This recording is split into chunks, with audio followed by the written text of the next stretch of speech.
Alright, welcome everybody. How we all doing? Hope you're all well. I'm doing pretty good. Been having a pretty chill day today. Didn't do a whole lot. Played around a little bit with filters. I'm undecided if I actually want to like use them at all, but I put some like little. I was playing with some little filters in Magic Mirror here. So I could theoretically put some like cyberpunky type stuff on here. But I don't know if I actually like those. I think those might just be more kind of annoying looking than they're worth.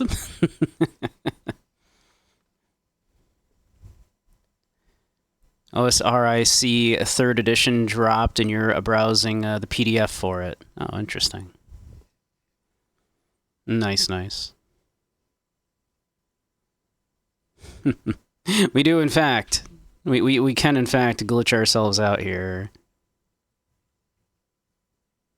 I can even pixel myself.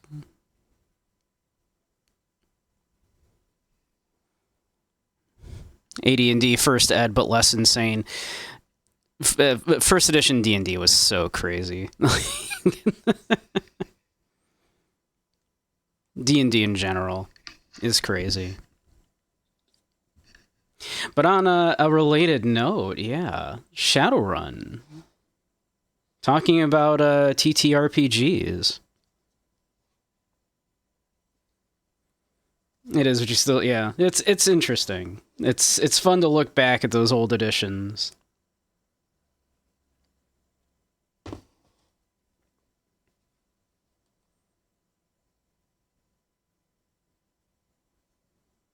A 5-stream streak. Look at that.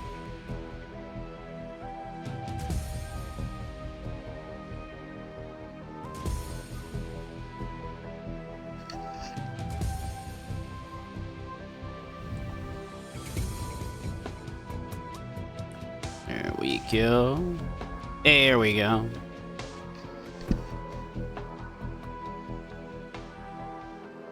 Even if Gary Gygax is shit. Yeah, he was a guy.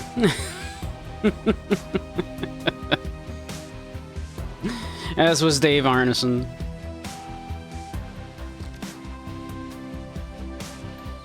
Let's see. Can I get a full screen? Oh, here we go. Full screen me, baby.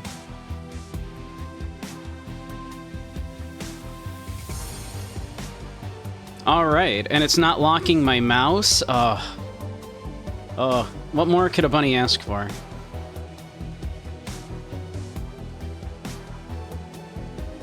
Alright. This is probably all fine.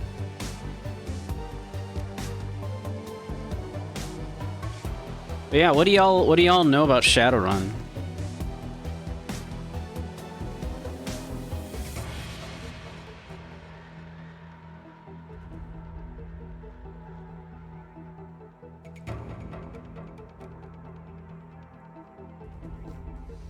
Y'all dig the Shadowrun?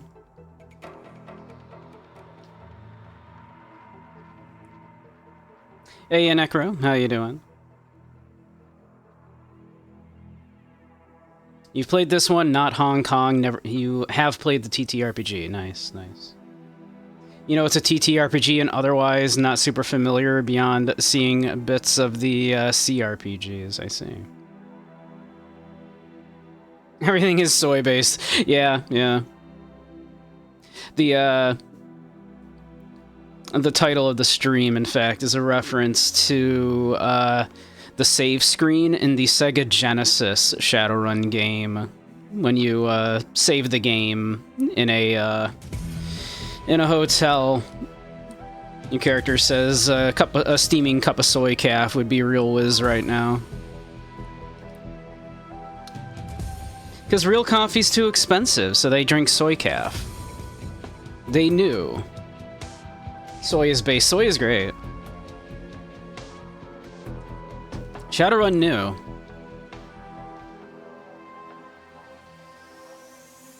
You like your chummers?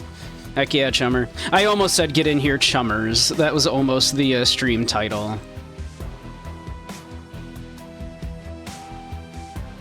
We don't say chooms in Shadowrun, we say chummers or omae.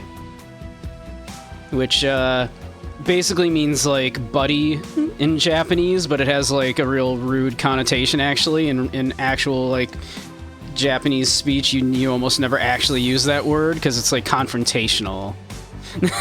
Weirdly, like it means friend, but in a like aggressive way. Like you're calling someone like, hey there, buddy.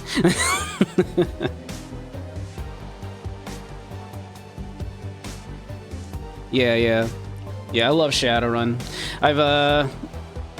I've been kind of a fan of the TTRPG since 2nd edition. I believe it's on its 6th or 7th edition now. Exactly. You say that when you're picking a fight with someone, and you would call them omae. But that was another one that was common to call people in Shadowrun. You'd call them omae.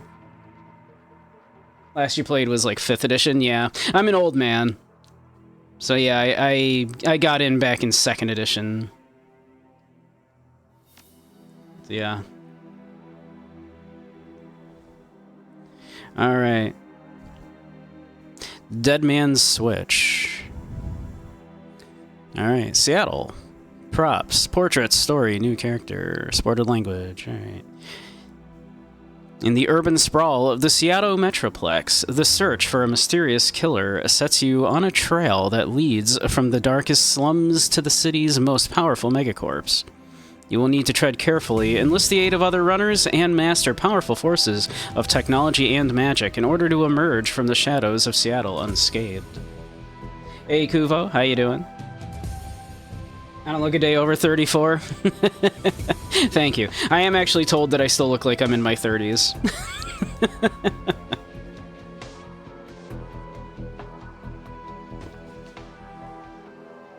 Alright.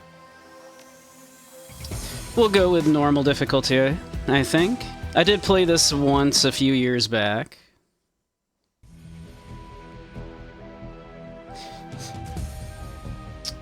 We'll go male. Alright. Should we be human? Should we be elf? Should we be dwarf? Should we be orc? Or should we be a troll?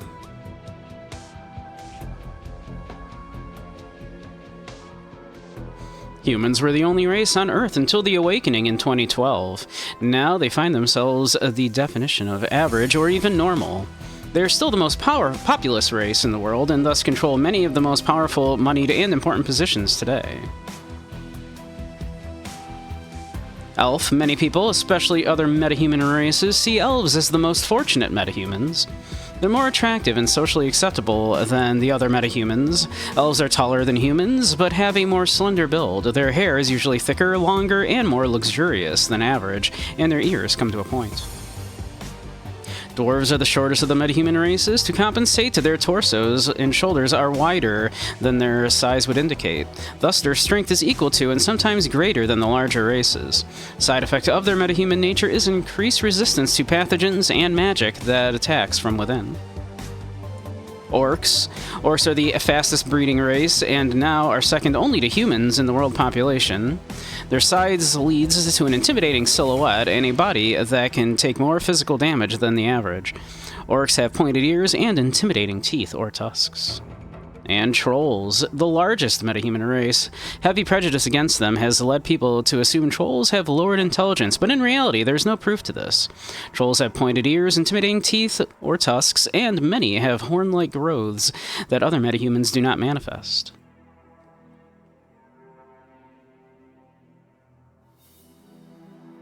Should be a male human fighter.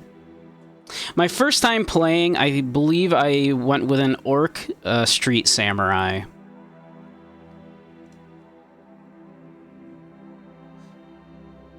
But if you don't know, in Shadowrun, short version, in 2011, at the end of 2011, the world did not end as the Mayan calendar predicted, but rather passed into the New Age. the world of Shadowrun kind of goes in these cycles of magic, kind of, you know, coming and going in waves. The last age that, you know, before 2011 was the Fifth Age, an age of no magic, where magic was exceedingly rare and took incredible amounts to get, like, of work to get even small efforts, small, like, results for your efforts. Then when the Sixth Age started, magic returned to the world, and 10% of the world's population started being born as elves and dwarves.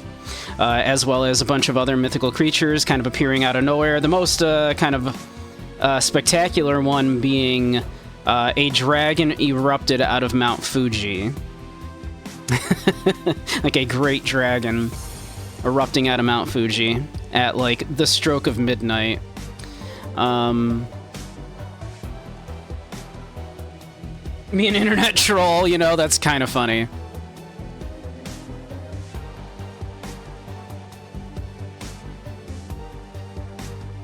Dragons are the 0.1%. Exactly, yeah. For a very long time, the United Canadian American States had a dragon for president.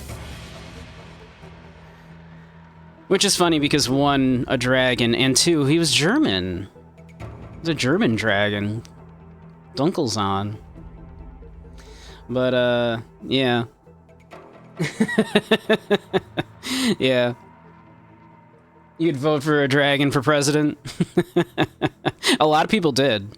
And Dunkelzahn, like, you know, he did earn everybody's trust, basically. He became president because when the Awakening happened, he proceeded to do this, I think, like a 48-hour-long interview, like a live interview, where he just explained everything that was going on to people about, like, magic's real. So this is, you know, I'm a dragon. This is what's gonna happen. And everyone just went, oh, cool, we like this guy, and then, yeah. Alright, enjoy your shower, Jada. But yeah. So that's the short version of how we got elves and dwarves. Then about 10 years later, goblinization occurred, where spontaneously 10% of the world's population once again just morphed into orcs and trolls. And ghouls, as it turned... initially it was ghouls.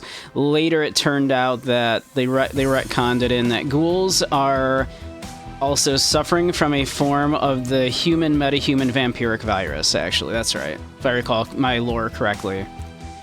In the old lore, they were also a result of goblinization. But that got changed too, yeah. They have a variant on the HMVV, the human metahuman vampiric virus, yeah. Yeah. So basically super short, Shadowrun mixture of fantasy and cyberpunk.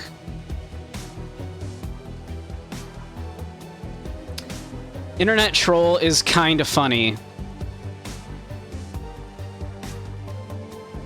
Internet troll is kind of funny.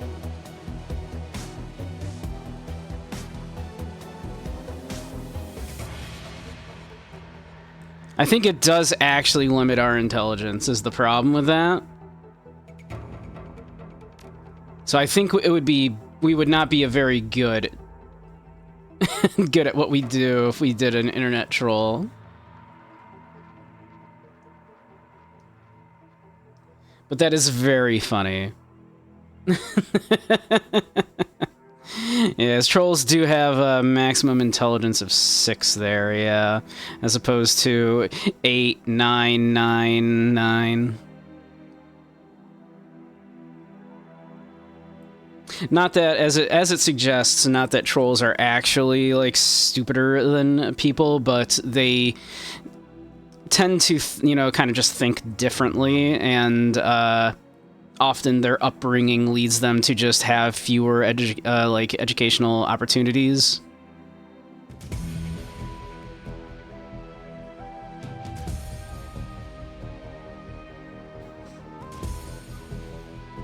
Like, people just sort of assume a troll is going to do poorly academically, so they push them into, like, vocations where the intelligence is not, you know, traditional intelligence would be not as important. Theoretically, we could do it anyway. Like, fuck it. Maybe we're just, you know, we could just be not that great at it. Fuck it. Internet troll is very funny.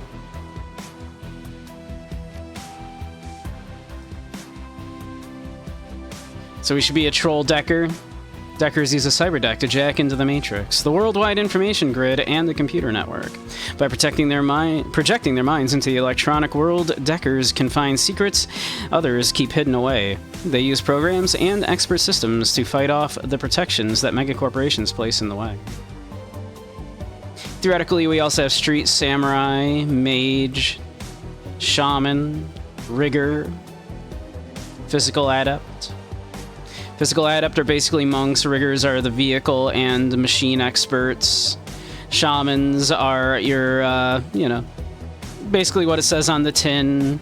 Mage is also basically what it says on the tin. There's not a lot of functional difference between Mage and Shaman. There's a few mechanical differences. They both use magic, but their source of magic is different. Shamans have, like, totems and whatnot that, like, give them more specificity.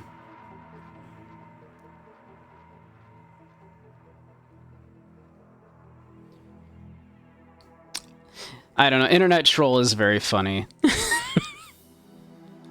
Internet troll is very funny to me.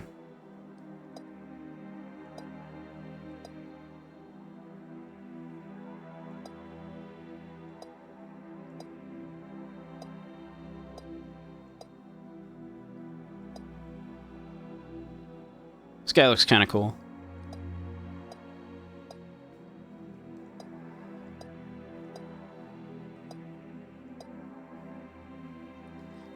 This guy looks like an internet troll, though. I think it's the smirk.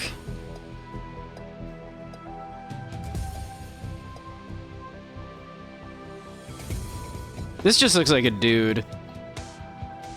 Like, this was somebody that, like this was a Kickstarter, like, backer, right? He just looks like a dude.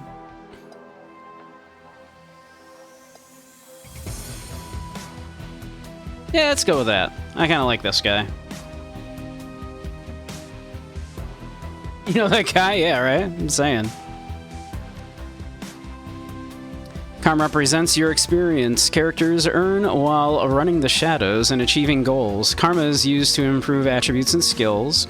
An attribute or skill rating can be increased by spending karma equal to the next increment of that rating. Thus, improving your body from 4 to 5 requires you to spend 5 karma points. You have some karma available now to customize your character. Alright. Let's see. We are gonna want to improve our decking and stuff if we are a decker. We have 5 karma. Let's see. Let's see, mark target increases your chances to hit enemies by 10% when used. What's this first one do? Can equip a Sony CTY 360. Let's start upping our decking. Why not?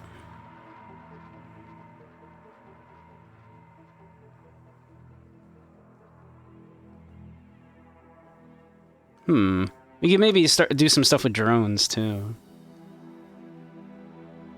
It's nothing stopping us from dipping into to doing that, I suppose.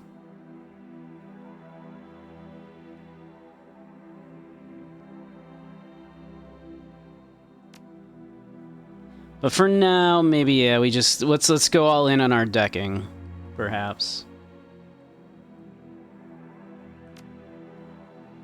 All right.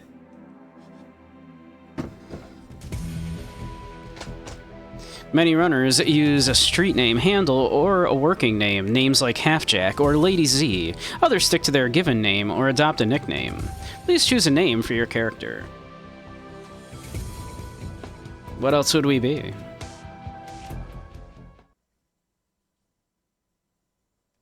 down and out. Your apartment, 3 o'clock in the morning. It's got 4 walls, a roof, and isn't on fire. Even the cockroaches have fled in search of better accommodations. Not exactly your runner's dream pad, but right now, it's all you have.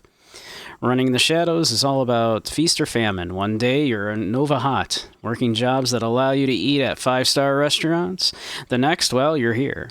This one's a famine for the ages. Slagging Fixer hasn't called, money's running out, and then some. Sinless and free. Free to starve in the cracks of society run by megacorps who just want your Nguyen. Your win, I suppose, actually would be probably the proper pronunciation of Nguyen. Something needs to change, and soon.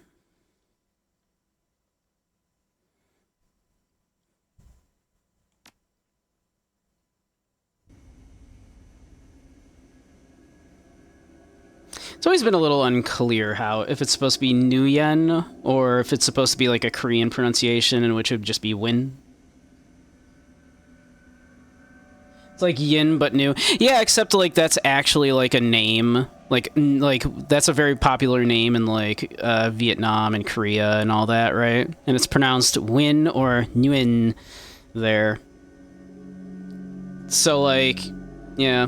I don't know if it's actually supposed to be pronounced Nguyen or if it is supposed to be, you know, Win. I always, as a kid, of course, assumed it was Nguyen. But look, a dragon.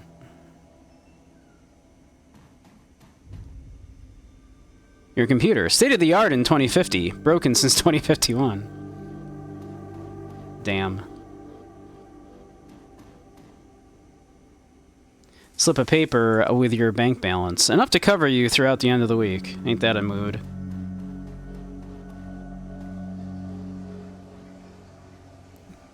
Your notebook, calendar, contacts, that kind of thing.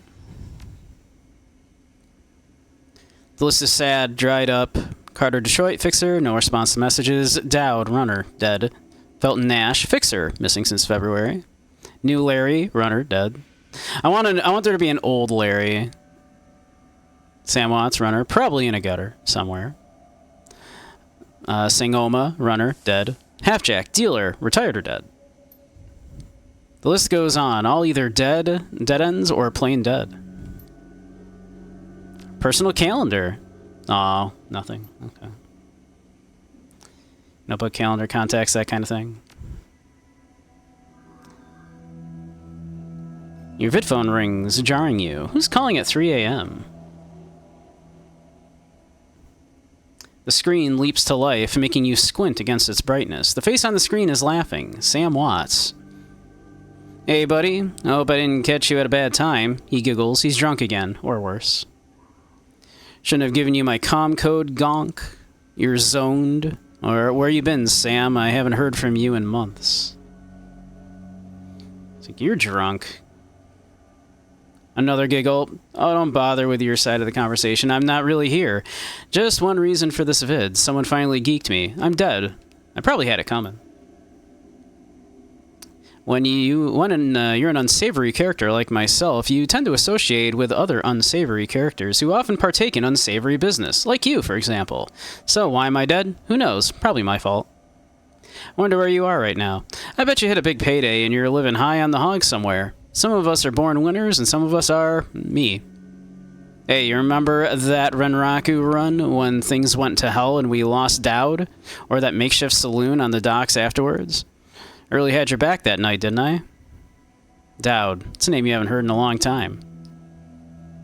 That was in our contacts list.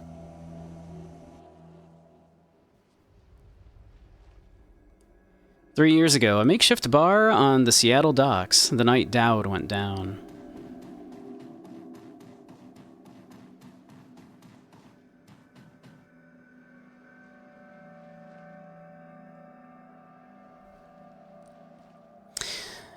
Sangoma is an urban shaman who proved her worth during a run against Fuchi last fall.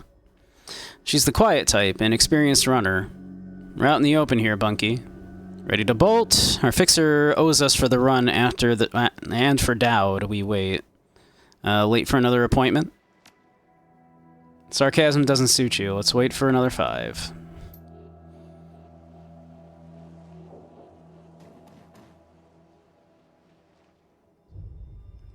New Larry.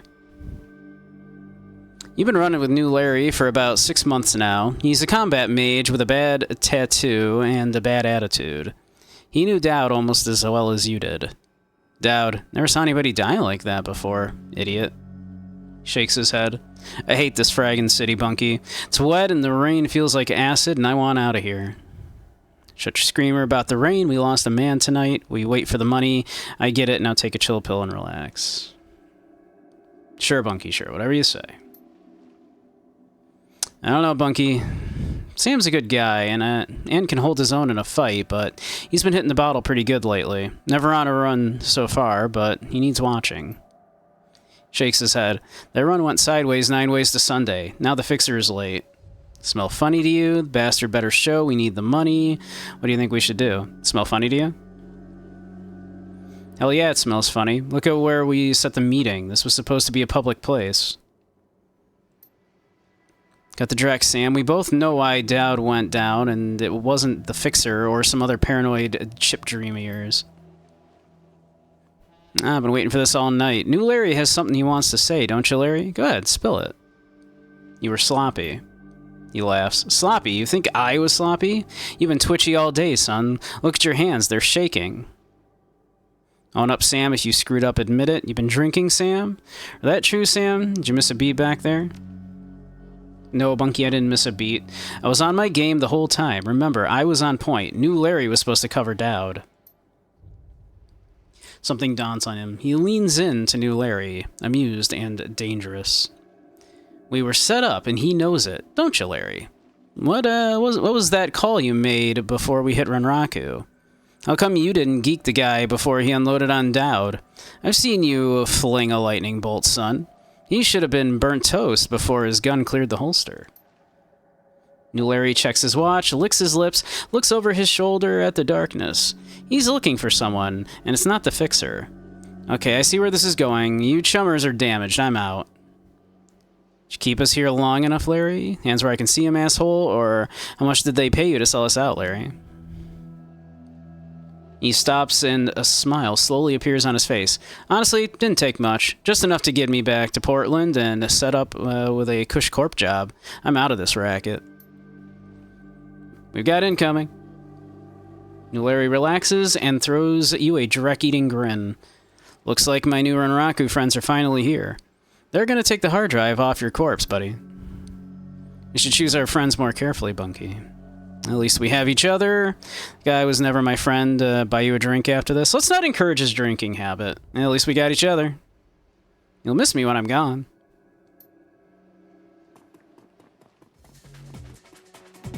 Leave the mage, kill the others.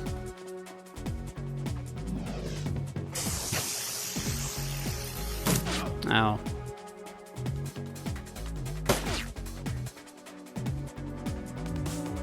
You're now in turn-based combat mode. Each character on your team has an action pool. Spend these actions on movement, attacks, or using spells and items. Once your team's turn is complete, the enemy team will move and attack. Additional tutorial information is available from the reference guide, which can be accessed in the upper right corner of your PDA menu. All right, let's see. I think we can probably figure most of this out.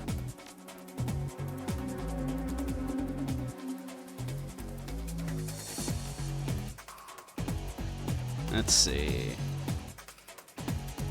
All right.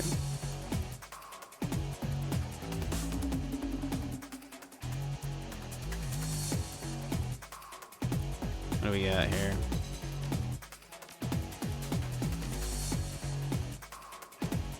All right. So that's us. What have we got? We got a knife. We got our gun. We got fists.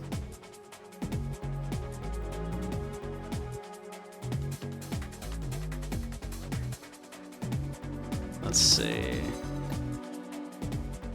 Mark a target, causing them to become easier to hit.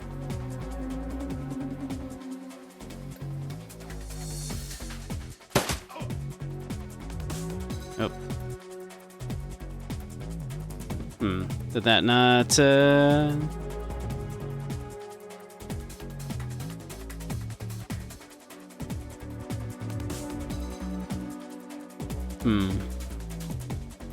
I used to work for an origami company, but they folded. Haha! Alright, let's see. I'm gonna take some cover over here, I think. Women manage the money and pay the bills in 75% of all Americans' households. Interesting, interesting.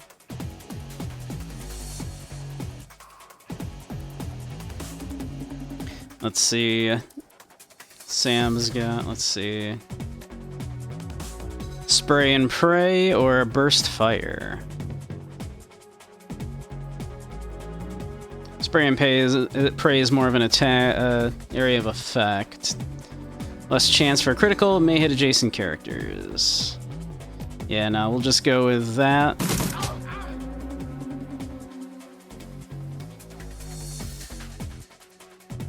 Maybe we should take some cover.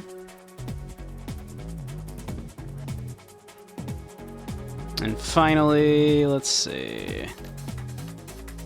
Aimed shot, single target, one bullet, increases accuracy by 15.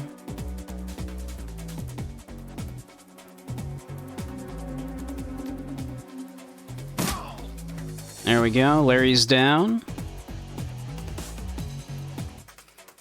We'll take cover over here.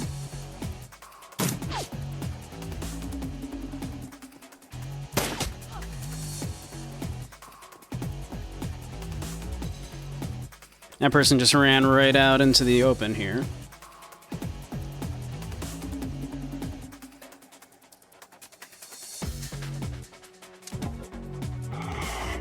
There we go.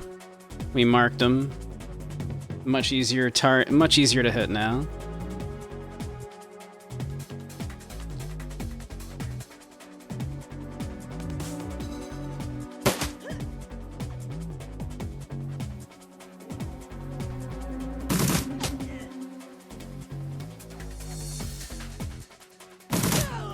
There we go.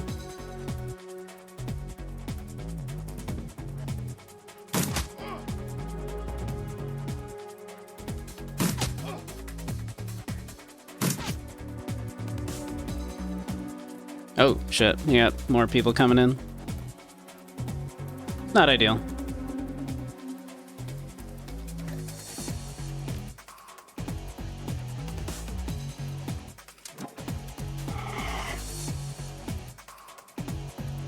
I'm gonna duck behind here. I'm gonna trust that these two can take this guy out.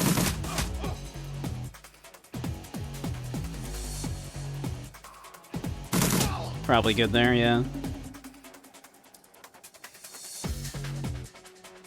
Alright. And now we'll take cover. Let's see.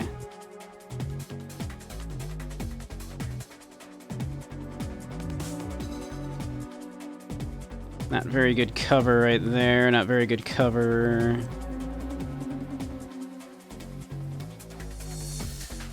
Those are great spots. I guess duck behind this stool. It's slightly better than nothing. Ow.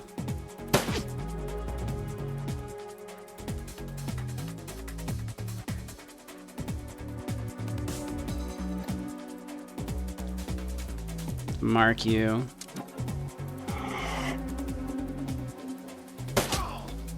Nice.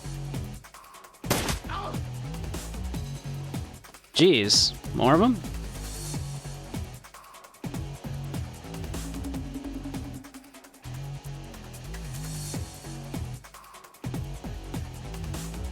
Not enough ammo? Oh, okay. Reload. Nice.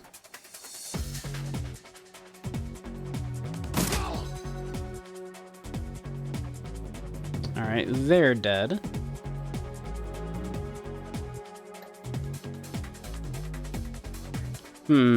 Power of the Bear heals all friends within 3 of the damage from the most recent attack. Is that close enough to hit me? Like almost. Not quite.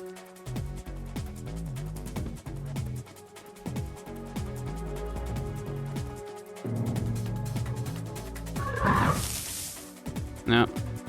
They summoned a jerk. Oof. Okay. We'll take it. We'll take it. Alright. Let's, Are you kidding me? He's right there.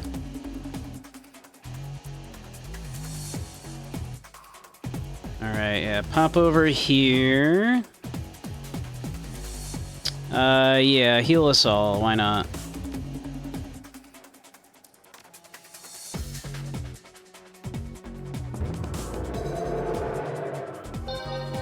Nice. And then shoot this man.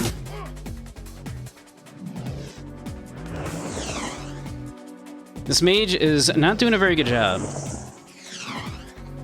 Neither is that summoned to do. Wow, they're all kind of doing terrible right now. I love that for us.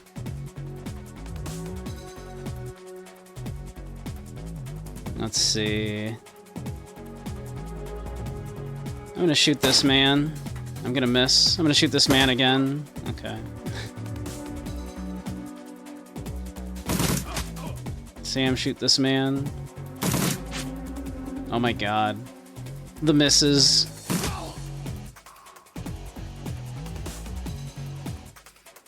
Alright. Yeah, shoot this man.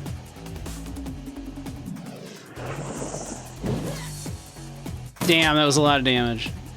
Holy shit.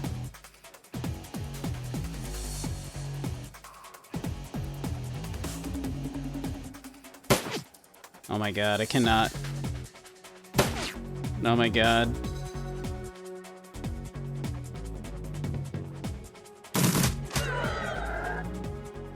There we go. You okay, Sam?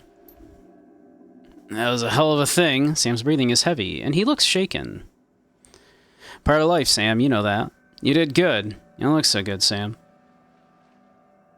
You were born for this gig, Bunky. Me, not so much. Think I'm gonna hang it up. Find a nice brothel somewhere. Stay drunk until I croak. What about you? Think I'll find a better class of people to hang out with? Me, I do this. It's the only life I know. I'll find a safe house outside of town, lay low. Renraku has a long memory. I do too. I don't forget my friends.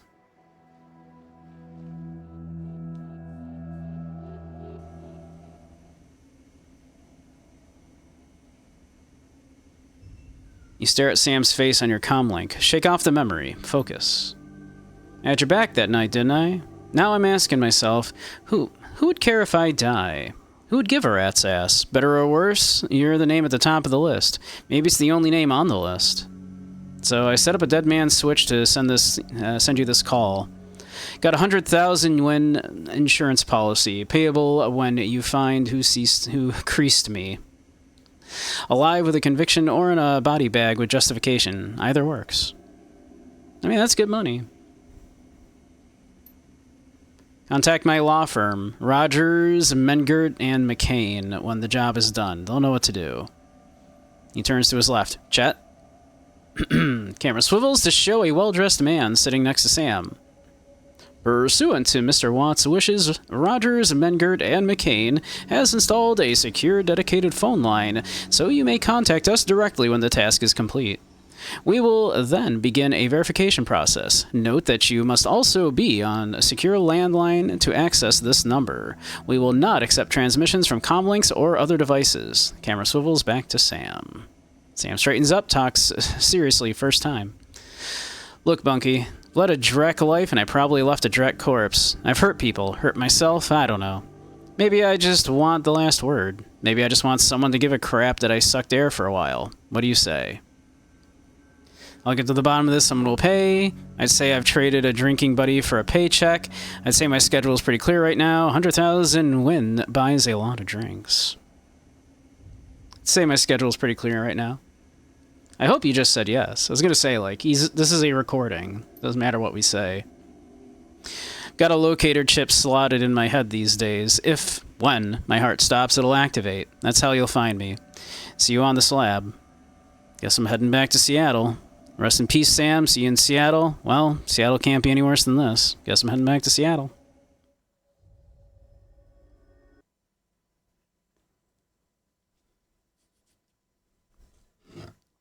Your plane hits the tarmac with a jolt. Welcome to Seattle. The chilly northwest rain obscures your vision as you step onto the tarmac. Before long, you're sitting in the cramped backseat of a cab, following the signal from Sam's locator chip into the heart of the Redmond Barrens. Organ grinders, a legal shop for body parts, whether from the living or the dead. If you're hurting bad enough for Nguyen, this is the place to sell a limb or an organ. It's also a good place to dispose of an inconvenient body while making a little cash on the side. The franchise is the closest thing the Barrens has to a morgue. It seems this is where Sam's body has ended up. You open the door and are assaulted by the smell of death and bleach.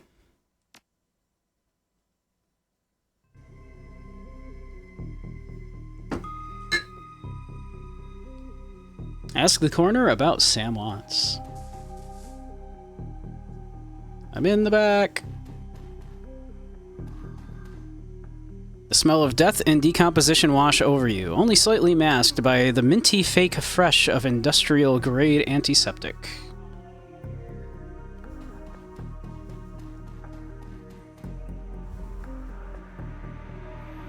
Let's zoom in here.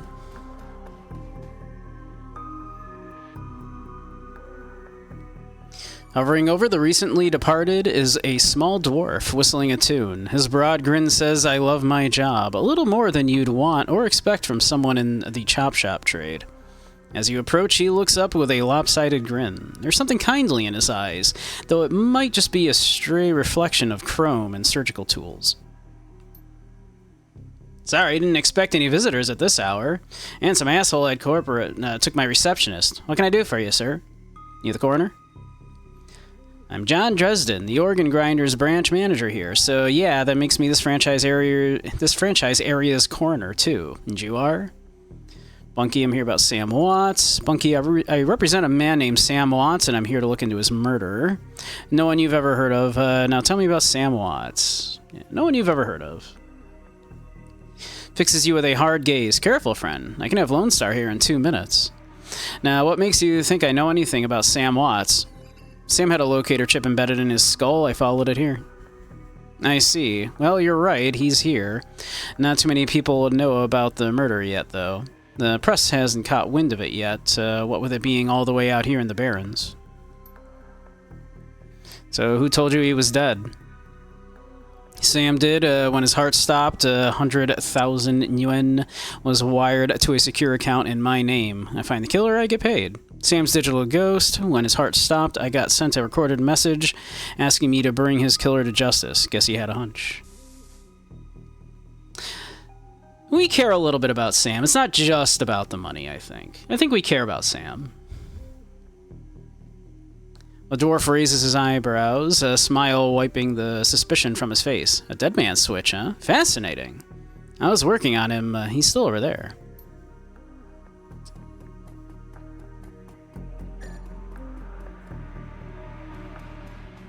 Let's see. Anything around here we can look at, I wonder? Doesn't look like it.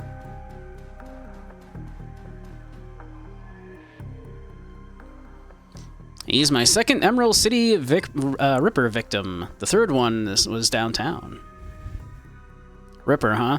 I guess the classics never go out of style. Sounds grislier. Emerald City Ripper? He sighs. Not my title. That's what the Seattle Press insists on calling the killer. All I know is that, like the original Jack, our Ripper knows how to handle a scalpel. But this one's even more twisted. He or she always removes an internal organ from the victim. What prize did the Ripper take from Sam? Watt's liver was cleanly cut out. How about the other lucky contestants? Whiz, what else? First victim's heart was missing, and the third had the spleen removed. Dresden, get out here. It's McCluskey.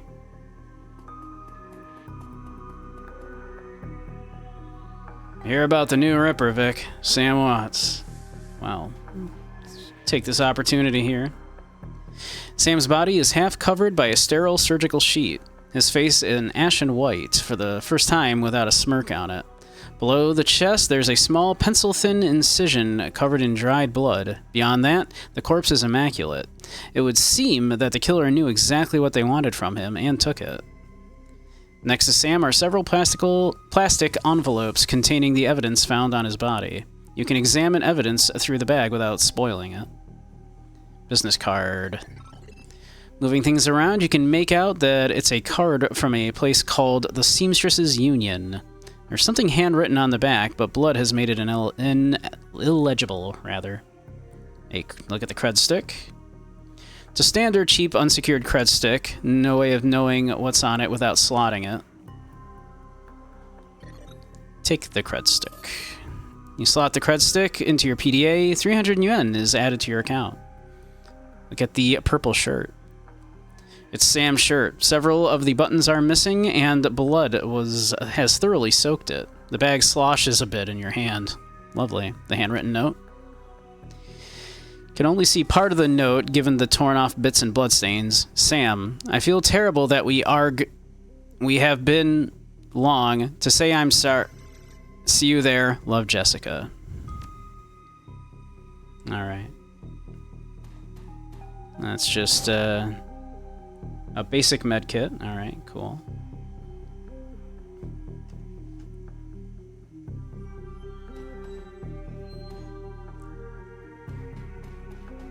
So, what's up? What's going on here?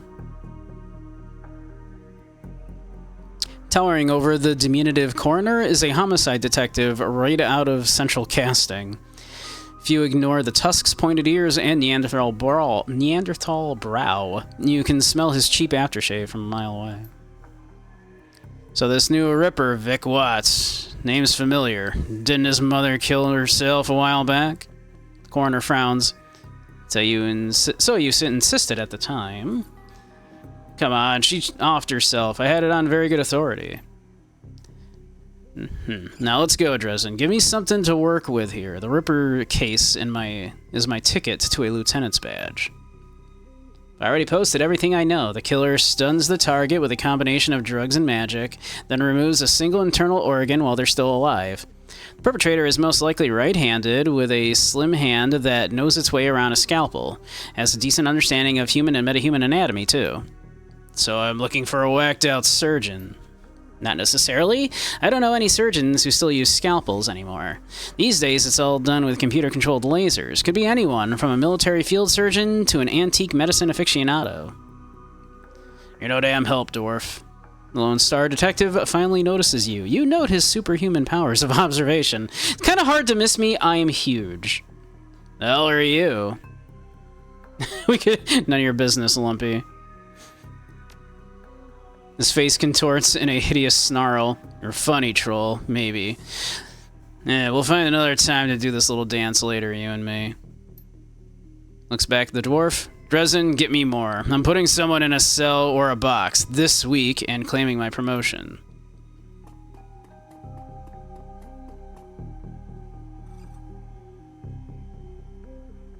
Dresden looks amused. You always make friends that easily? Great at dinner parties, too. Cocks his head to the side. Be straight with me. You really gonna work for the dead man? Sam was there when I needed him. I'm gonna return the favor. Job's a job, and this one pays better than most. I'm gonna bring his killer to justice, and at least street justice. Sam was there when I needed him. Yeah, we'll go with we like Sam. All right, Sam was a friend. We worked with him for a long time, and he was a good guy, even if he was on the down and out. Yeah, I think we liked Sam.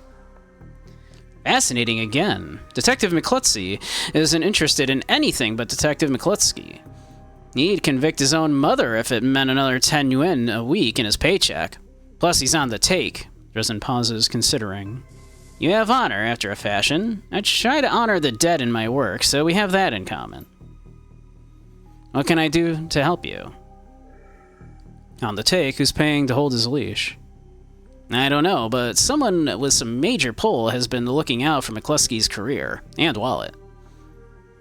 What was that about McCluskey? What was that McCluskey said about Sam's mother? The official report is that she committed suicide about a year ago. Aren't you the official in that sentence? My name's on the report, but my actual findings left some doubts. I can't say that it wasn't suicide, but there were unnatural bruises on her upper arms, and she didn't use her dominant hand to pull the trigger. I was told to drop it, so I dropped it. What are organs worth these days? Whole healthy body can be worth a bunch of yen, but individual organs? Not worth as much anymore. What with all the synth and cyber stuff on the market these days. Organ grinders only deal in the recently deceased. There's plenty of other chap shops that aren't as picky, though, and they don't care where the bodies come from either. So who still uses scalpels? Doctors still learn how to use them in their first year of medical school, as do coroners, but neither profession uses them as much anymore. It's possible some of the slimier chop shops still use scalpels, I suppose, but I wouldn't know where to look. You heard of the Seamstresses Union? It's a nearby club in the Barrens that attracts lowlives. You'd probably like it. Me, I'm not really the going out type. Yeah, me neither, buddy. That's a mood. Always too much to be done around here. Plus, the dead are just easier to get along with. Just need to know one more thing. Where was Sam killed? Dresden looks up at you intently for a moment before speaking. You know, I might be able to do you one better. Why don't you poke around those body lockers in the back and see if you find anything useful? Okay, I'll do that. I appreciate that. Poke around in the body lockers, huh? Medkit. Medkit. Doc Wagon Basic Trauma Kit. Nice.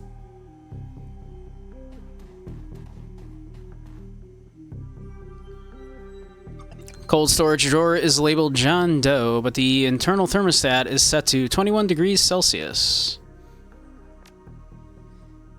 The cold storage drawer opens to reveal the fully clothed body of a man, arms folded across his chest. In addition to sporting some of the brightest orange hair you've ever seen, the body seems to be in very good condition. Jake Armitage. Whoa, easy there. If you're unfamiliar, you made it back. Welcome back, Necra. I'm glad you're back and safe. Am I looting a morgue? No. I am looting a chop shop. There's a difference. But if you played the Super Nintendo Shadowrun game, Jake Armitage was the protagonist of that game. Oh, easy there. This is a bit of a reference because in the Super Nintendo game, you do start in a morgue. Though this is not a morgue, this is a chop shop. There's a difference. One has a license, exactly.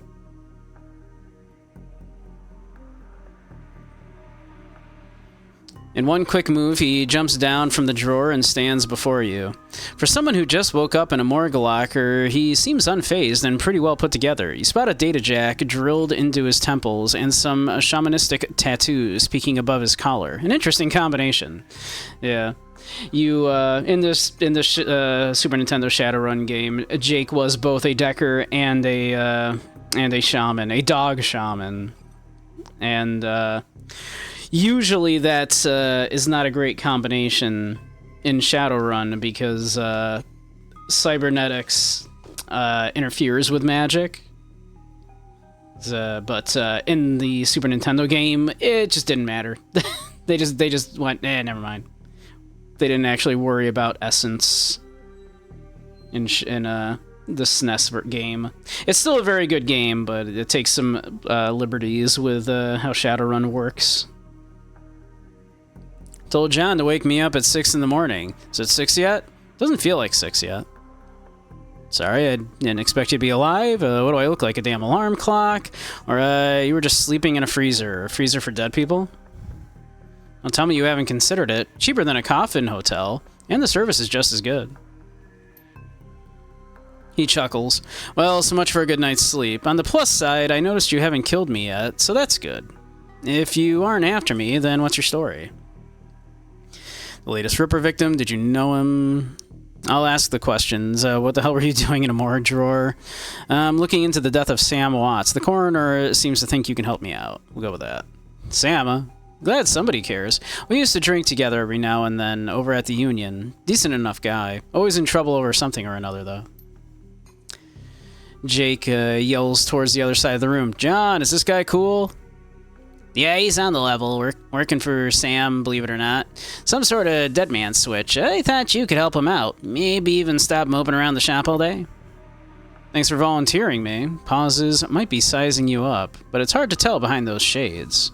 Alright then, the name's Jake, and you are... call me Bunky. Nice to meet you. Well, sounds like you're taking a dive into the deep end here. John's right. I might be able to help you out. I was with Sam the other night, the night of the murder, poor guy. He was hanging at the Seamstresses Union that night. Tripped out and rowdy. I had been laying low for a few days after a bad run. Mrs. Kubota asked me to throw Sam out, so I did. But out in the alley, some gangers got the jump on me. He winces. Damn. Maybe I needed some soy calf after all. John, could you grab me a cup? It's your own goddamn cup. My hands are dirty anyway. Now what's wrong with this intestine? You hear a loud squelching sound as Dresden continues his work. Thanks, John. You're a real pal. Anyway, there's a big fat court bounty on my head. Like I said, my last job didn't exactly go according to plan. Out in the alley, a few Halloweeners got the jump on us. Damn gangers thought they could turn a quick profit off of my head. Jake smiles, and you get the impression that didn't work out so well for the gangers. Sam stumbled off during the night, though, and that's the last I saw of him. Until he turned up here, dead on arrival. Reminds me of my last day in this place. Yeah, Jake was presumed dead in Shadowrun, the SNES game. You've done this before. It's a long story. I end up in the morgue more often than the average guy. Yeah, Jake here's a regular. Should have started a rewards card, Jake. A few more visits and you get a free night stay. Jake laughs. I'll hold you to that, John. Anyway, they found Sam's body less than a block away from the Union, missing liver and all. Tell you what, you look like you can handle yourself in a fight. I could use some backup to settle the score with those Halloweeners out there. Their leader's got the whole gang searching the barrens for me. I need to get rid of that asshole. In return, I'll take you to the place Sam was murdered. It's not safe to hit these streets alone at night, trust me. Jake eyes you up and down. And maybe I'll throw in some decent supplies while we're at it. What do you say? It's nice to have someone watching your back out there, assuming you can trust them. I don't work for free. I fight, I get paid in yen, not tours. I do like a bit of street justice. Street justice. Alright. You could definitely use the help. I get it. Gotta be careful in this trade. I'm not one to go back on a deal, though. John can vouch for that. Plus, you know where I'm hiding out, right? Doesn't leave me a lot of room to sell you out. What do you say? Now we're left with money or justice, and I don't really care about either. It's not about justice. It's about, like, finding out what happened to our buddy. We also don't work for free, though, to be fair. Yeah, I don't work for free, though. Guess I'd say the same in your shoes. There's a cred stick with 1,000 yen with your name on it. Help me dust those gangers, and it's yours. Make it 15. Hard bargainer. All right, 15 it is, but you'd better be worth it. I'm good for the fight if you're good for the money. Great, I've been hiding out here ever since that run-in with those Halloweeners, a whiny bunch of gangers. But this stench of the Barrens is their turf, stretch of the Barrens. Hell, I'm surprised you even made it into this morgue in one piece without packing some heat. He yells over his shoulder, very funny, Jake. You can sleep in the dumpster tomorrow. So, you need a weapon? I think primarily we're a pistol guy, right?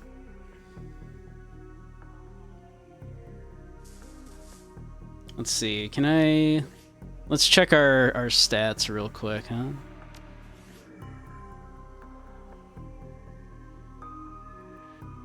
So let's see.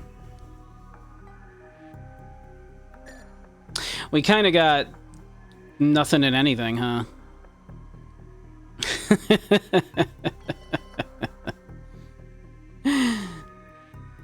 Hmm.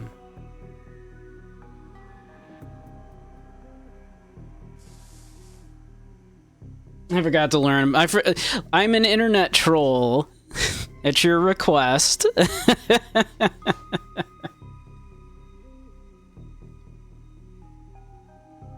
Being paid to learn to fight and all, yeah. Don't worry about it. So I suppose we could go whatever direction we want with it, because we don't have any points in it yet.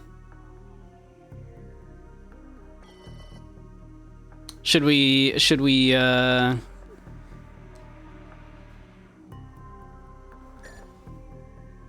let's see. Pistol, shotgun, SMG. Like to keep my distance. Got a rifle. Maybe we should go with a rifle.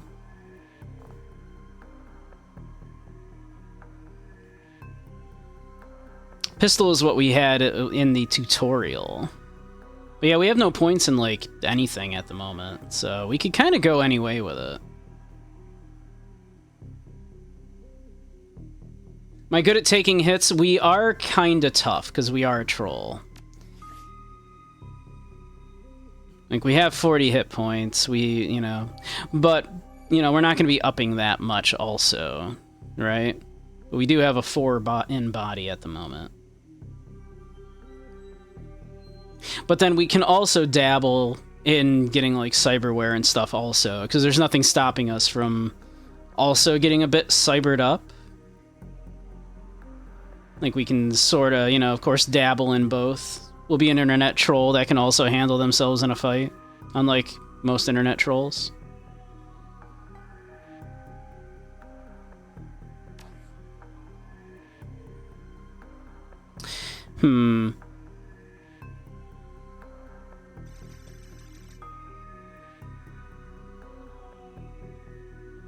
One close combat, but no weapon skills. That's, yeah, we're good. We've got a little bit of experience in melee, is what that's saying, yeah.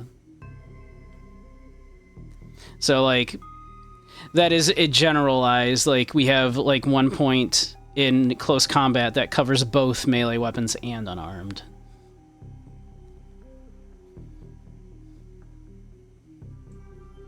We are good at, yeah, but also, we're also not a, like, actual combat class at the moment. But we can dabble in that as well.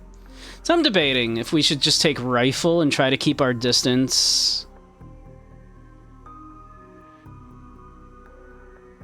Or if we just want to go with, like, pistol, because that's pretty, middle of the road.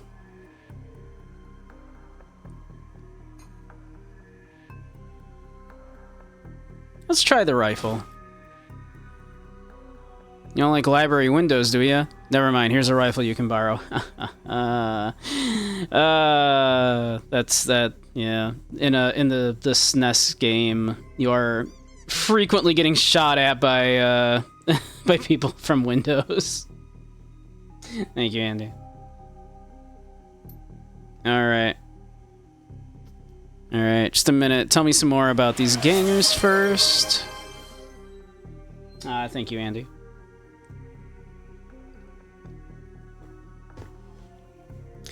Alright. Tell me more about these gangers first. Well, they're one of the nastier gangs in town. Their symbol is a flaming jack-o'-lantern, but you wouldn't like their version of trick-or-treating very much. Around here, they're led by a troll named John Paul. He's got all the Halloweeners and the Barons looking for me. We take them out, maybe I can breathe a little easier. Gamer indeed. It me, am gamer. Alright, yeah. Are we ready to go out on the town? If you're buying. Hey, I've already provided the party favors. You can leave when you're ready. Let's see, we do have a couple points we could spend. We have 2 karma. I could, like, pop a point in, like, we could spend the karma now. Maybe up our ranged combat. Might behoove us to put a few points in ranged combat.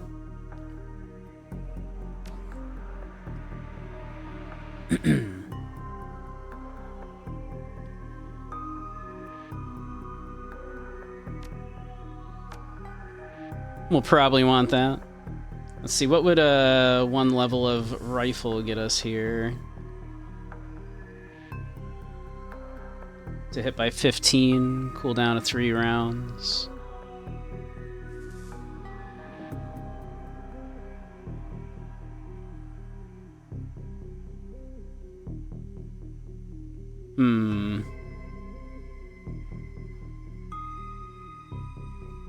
I think we just go with that for now. We'll put 1 point in ranged combat. We'll save the other point for now. I think that sounds like a good idea.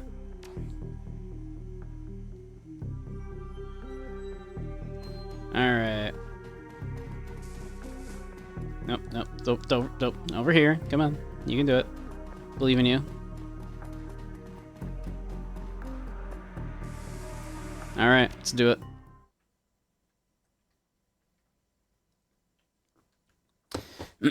Running the Seattle Sprawl, and sooner or later you'll find yourself in the Redmond Barrens. Doesn't matter your business, the Barrens doesn't like you.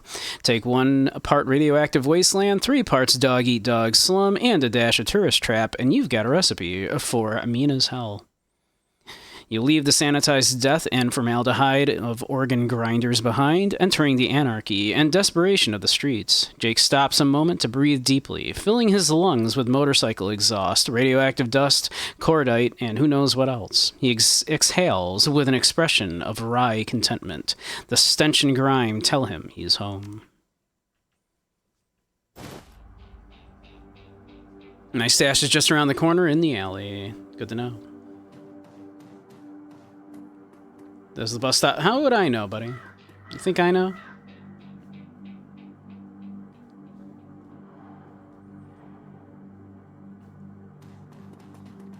Looking for a date? Trolls are your face. Oh. She's definitely not just saying that, I'm sure. Sarah. What is this?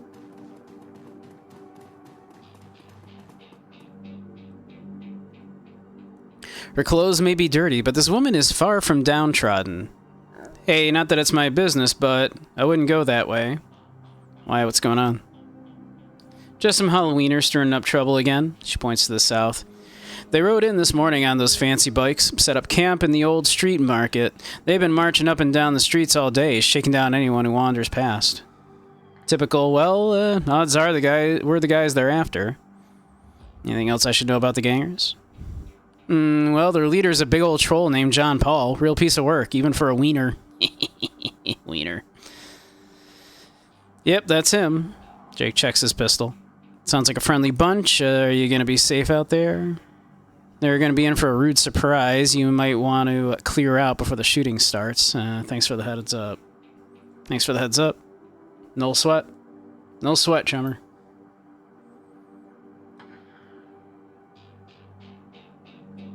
Let's see. Let's continue to take a little look around here.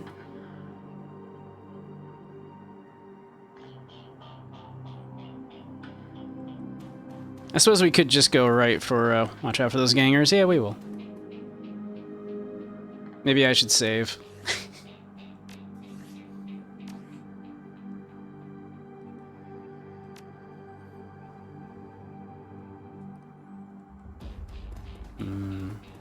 Doesn't seem to be much to look at.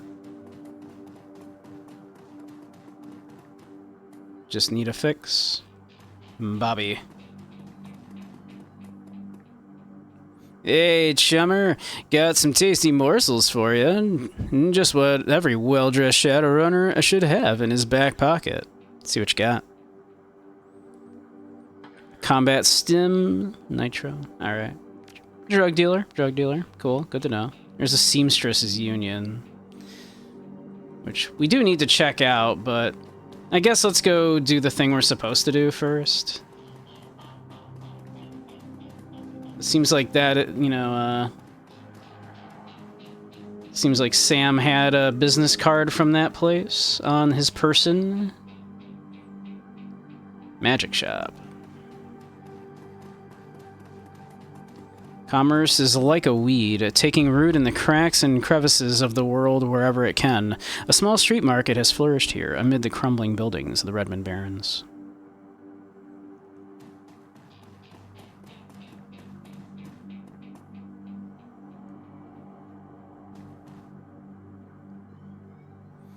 Hidden in the garbage-strewn alley is a high-tech safe with a mag card reader on the front.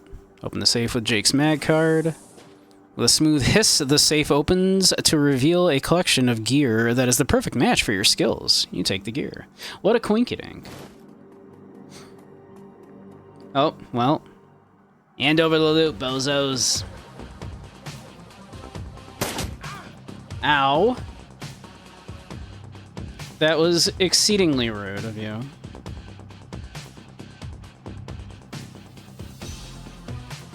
Here I am with my, like, fucking rifle here.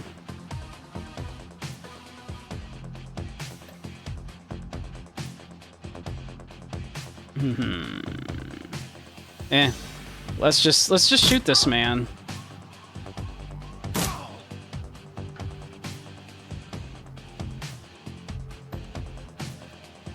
Heal wound, flamethrower, aim.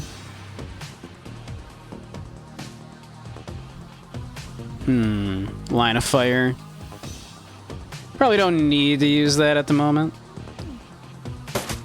Yeah, shoot this man, Jake. Good job. So welcome to the Barrens. Guess I'll need to find some new spots to hide my gear. Good, dead drops are so hard to keep. Good dead drops are so hard to keep.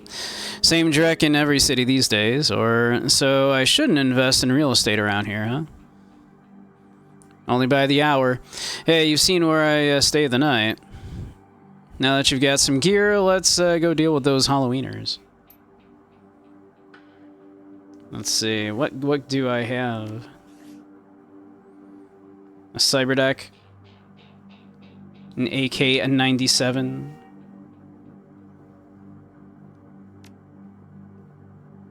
I got a grenade. Jake has an Ares Predator. My beloved Ares Predator. I probably should have gone with pistol just so I could use an Ares Predator.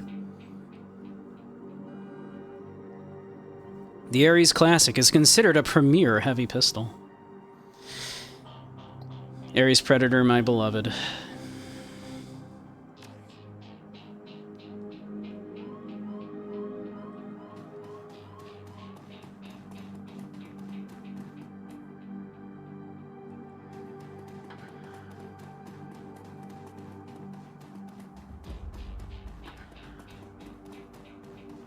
Here we go.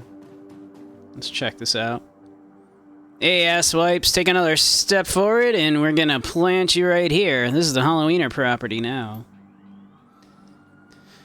This is one of the two that got away.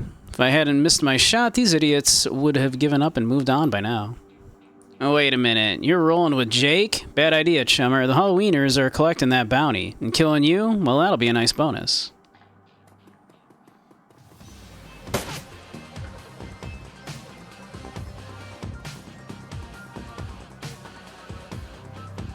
Let's see, 56. Let's see. What are you? You're a mage? Sentry. So that guy's got a gun. Kind of like the idea of just murderizing this mage real quick. But taking cover would probably also be a very good idea. So let's do that. Jake, think you can murderize this mage? Good job. I believed in him.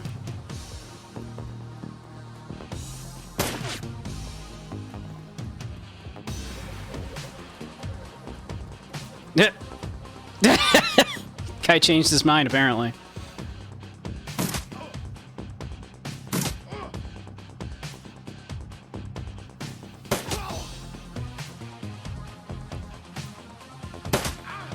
Damn, he had like a 17% chance to hit that. Ow! That wasn't very... Alright. That was rude of you.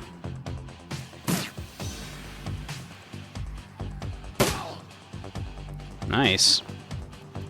You're dead, Jake. Dead! How am I on health? I think we're both, like, good. Yeah, we're, like, fine. Let's see, what does Jake got? Let's see... Think you can hit him from here? Probably not, right? Yeah, maybe. Nice. Whoa, Uncle, I was just playing with you. I'll call off the rest of the Halloween. Jake, call it even, yeah? Alright. What do you think, Jake? Do you recall? He smirks. Hey, I'm already at shoot-on-sight status with these guys. Killing John Paul means one less wiener to shoot me in the back while I'm buying smokes. Hell, they'd be doing the same to you as soon as there's profit in it. Let's see, I want him to tell his friends what happened here. Like, I mean, wouldn't that be a good idea, right? Let him go so, like, he can tell everybody, hey, alright, don't fuck with Jake anymore.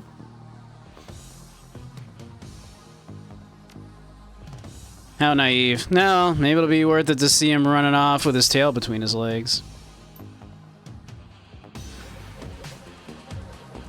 See ya. Easy.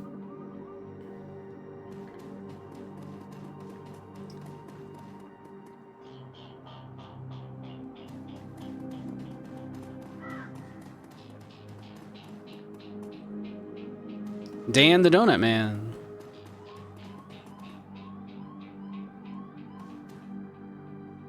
Talk to him, thank you. Smell of fried food, powdered sugar, and slightly burned soy calf is almost enough to overpower the dusty sewage stench of Redmond's streets. The troll working the stand is covered in food stains older than he is. Can I get you, chummer? Jelly donut and a soy calf. Let's see. See the murder in the alley across the way? Nope. I was closed when it happened, but hey, it's the Barons. Back alley killing's nothing new around here. The only reason the cops are making a big deal about the Ripper business is that some of the victims are real people. You know, folks with sins. If you're unfamiliar, that means a system identification number.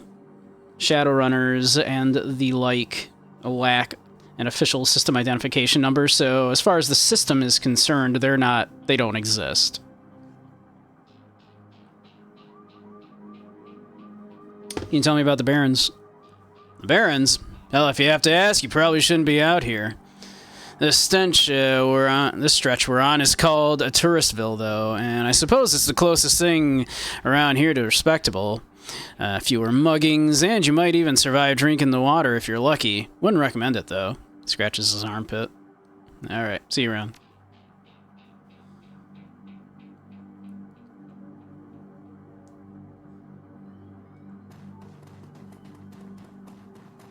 Nerps, buy them at your local. The dwarf merchant is packing up her stand for the night. Not even gonna get a donut. I have, like, no money, Necro. I have, like, 300 yuan on me, okay? Like... And that's 10 yuan. Buying a dozen donuts would break me, okay? It's very relatable. The dwarf merchant is packing up her stand for the night. I'm closed. Come back tomorrow. You got a great view of the alley across the street. Don't suppose you saw the murder that happened there? She grunts. Sure, it's closing up when I heard a series of explosions from behind the Union. A couple seconds later, this guy comes out, runs across the street.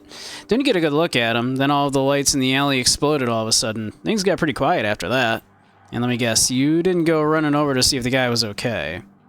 Hell no. Around here, that kind of thing gets you killed.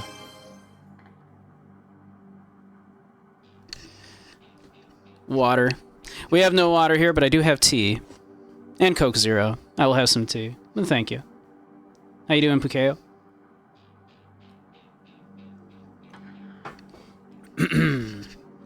Thanks for your time.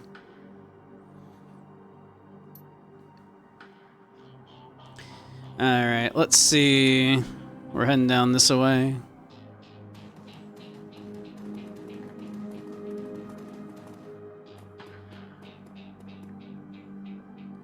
As you approach the scene of Sam's murder, Jake spies the flashing red and blue lights up ahead. Whoa, hold up a minute. Lone Star isn't above collecting on a corp-issued bounty, and the one on my head isn't going away anytime soon, he sighs. Sorry, friend, I think this is where our paths diverge. Thanks again for the help with those wieners. Here's your payment. They don't take any Nguyen where I'm going, and you look like you could use the funds. Sure enough.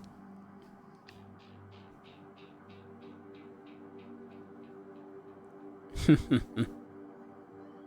about some more tea? I love tea. Alright. What, do you want a hug or something? Likewise, Jake, give me a call when you're in the clear. Sure you don't want to stick around? I could use the backup. Alright. Give me a call when you're in the clear. Yeah, sure. Starts to leave, then tilts his head back. Hey, one more thing. When you're done checking out your pal's crime scene, pop in at the Seamstresses Union. It's just down the street. You need gear, information, or just a damn stiff drink, that's the place to be. Best dive this side of Chicago. I used that place as a base of operations for years back in the day. Make the right friends there, and I'm sure you'll get to the bottom of this Ripper business. Well, nice knowing you. Jake turns and disappears into the shadowy depths of the Redmond Barrens. Literally just fan service having Jake there. Like pure fan service. Just, hey, did you like the Super Nintendo game? Here's Jake.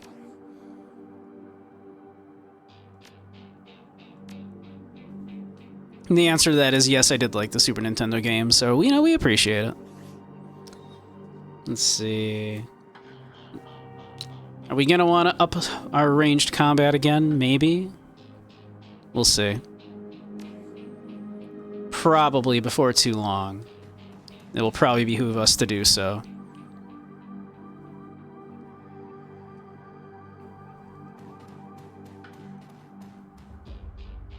Can I, look in there, please? You gonna make me go, I there's I didn't see that person there. Fan service for old heads like us? Exactly. I am an old head. The bright yellow police tape cuts through the darkness, directing your eyes to the white chalk outline and dark red stain marking the slab of pavement where Sam Watts died. Standing at the entrance to the alley is a Lone Star officer. The cop looks cold, hungry, and irritated at the homeless man who's currently pestering him. I keep telling you I need to get my stuff from the alley or I'm gonna die in the cold tonight. The officer sighs, and I've been trying to explain to you that this is an official Lone Star investigation and I can't let anyone in there. Hey, I got rights. Look, you sinless garbage, I've got a job to do. Find the new blanket or I'll find a reason to use my stun baton. I'm surprised he's still looking for a reason. Typical, I hate all you pigs. William is based. Based, William. Based. He looks in your direction. Now what? The coroner Dresden sent me over. Lie, I'm here to check the site for spectral DNA. Bribe, meet my friend, Mr. Credstick. We just need a few minutes to look around. Nothing, just passing by. Here to check the site for spectral DNA. Ain't never heard of that. What is it?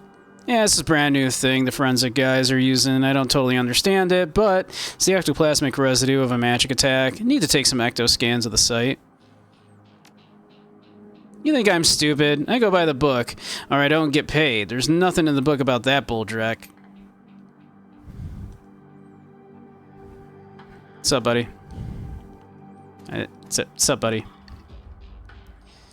The streets have not been kind to this man, but they've also hardened him. This man is clearly a survivor, though one wrestling with the onset of age and arthritis, don't I understand? Such realistic writing, too. What, the cops being shitty to the homeless? Yeah. I saw you over there with that rat bastard cop. What do you want? You know anything about the murder that took place here? He squints at you, suspicious. You a copper, or working for some corp? Just a freelancer, need to ask you some questions. Nope, I'm as sinless as you. Mind answering a few questions? Yeah, I'm an undercover corporate agent. You'd better watch yourself. I'm sinless like you. Hey, what makes you think I'm sinless? Just messing with you. Of course I'm sinless. System ID number my ass. What kind of questions you got? Did you see the murder? Nope. I can't say I'm sorry I missed it. I was hauling crates for Mrs. James up at the market. Can't carry as many as I used to, so it took a while. Got back here in time to see a couple of tourists puking all over my home turf. By then, that jerkface in the uniform had already set up shop in my alley. So, you live in the alley. What else did you see? That's all I needed to know. So, you live in the alley. Sure, for the last couple of months I've been sleeping there, but I spent my days out doing odd jobs for the street merchants or panhandling tourists over near the Seamstress Union. What else did you see? Well, you know, earlier in the night I saw a big and ugly troll in green hospital scrubs snooping around the block.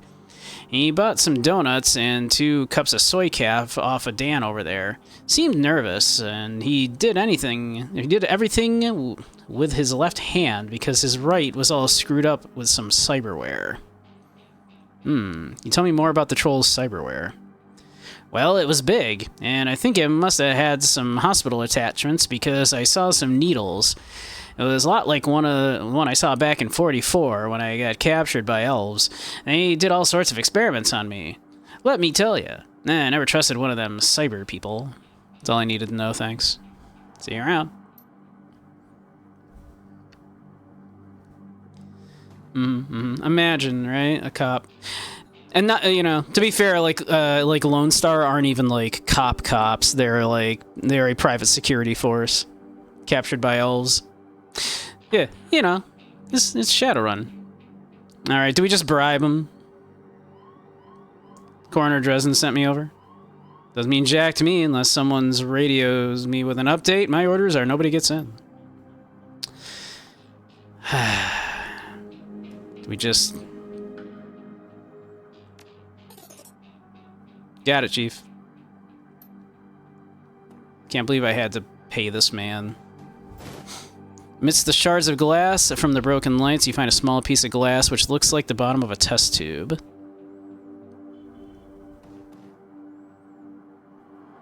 This looks like the coat and blanket that the old man was trying to get back.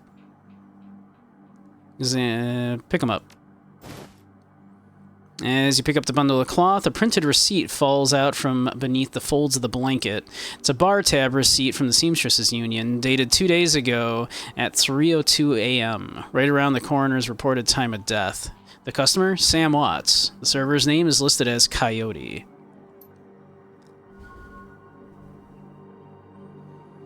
As work light is new, you can see that all of the alley's normal lights have been ruined. Upon closer inspection, it seems that they've all imploded. Okay. There are 2 distinct sets of footprints, a human's ending at the chalk outline, and a larger set, possibly orc or troll, following just behind the first. Got your blankets for you. Hey there, youngin'. I think this coat and these blankets belong to you. My stuff. Mighty decent of you. Don't see that kind of thing too often out here. Captured by elves.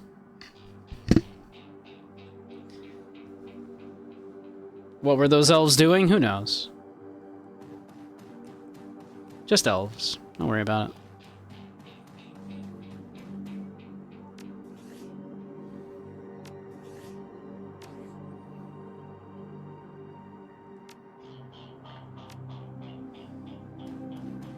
Alright. We got a good amount of karma. About to leave the Barrens and enter the Seamstresses Union. Sure.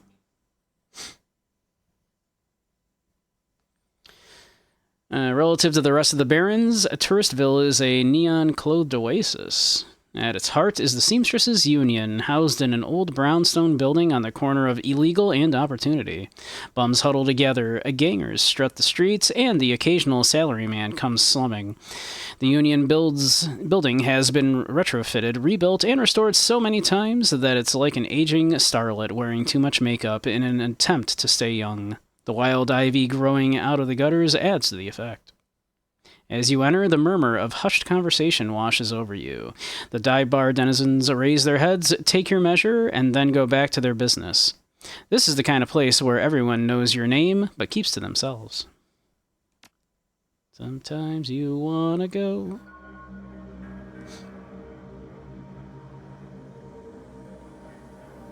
Let's see.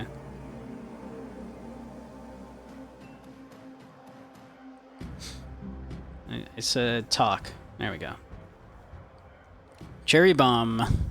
The bartender is a striking elf sporting a perfectly toned body, perfectly pouty lips, and perfectly tapered ears. Her eyes harmonize Save Me and Take Me in equal measure, hitting just the right notes for the maximum extraction of tips.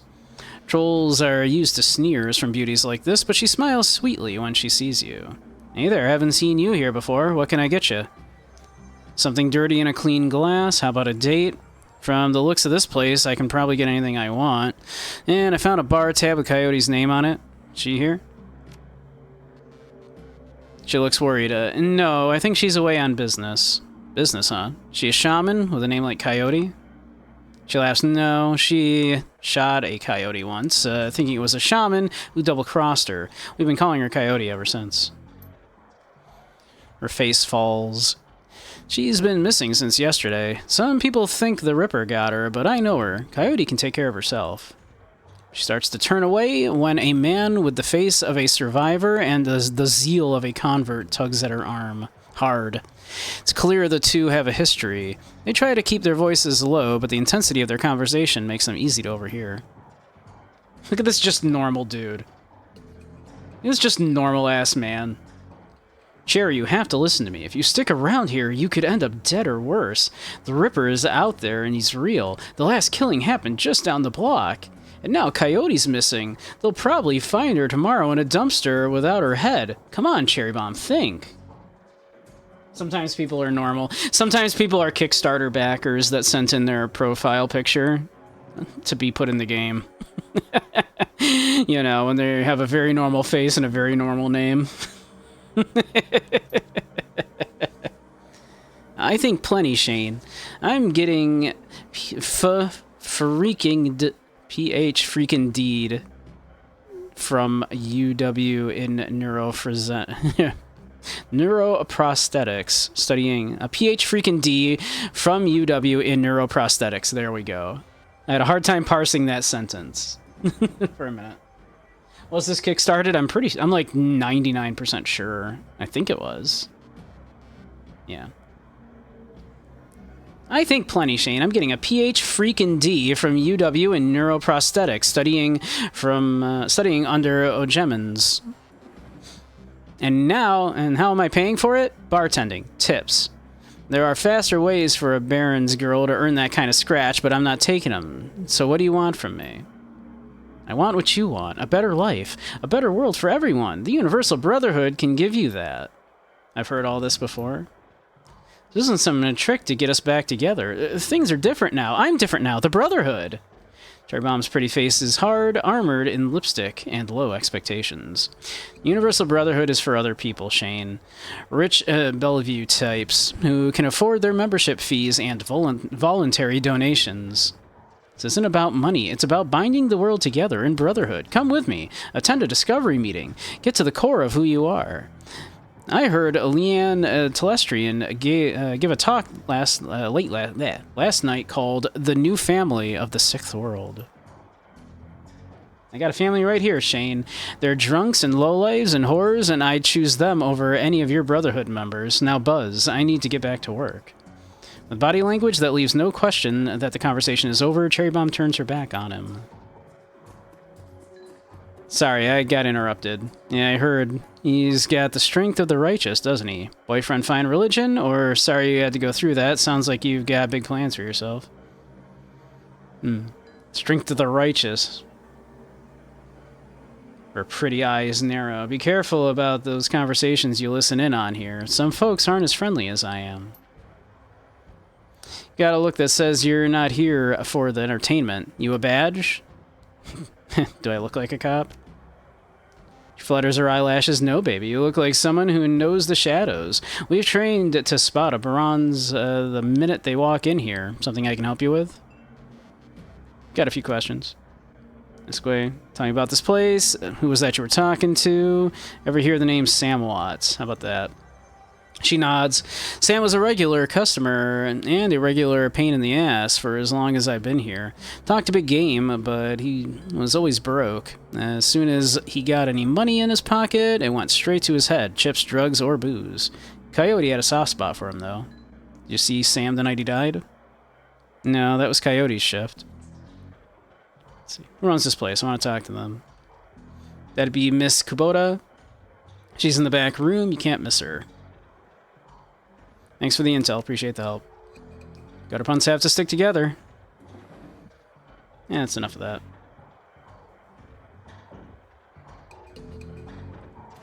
Eric Mersman.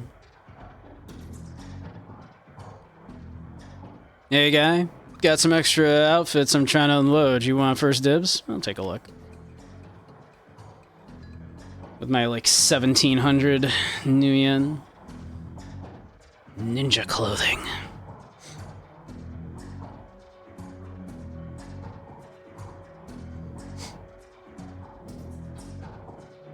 Let's see. We've got secure Decker clothing.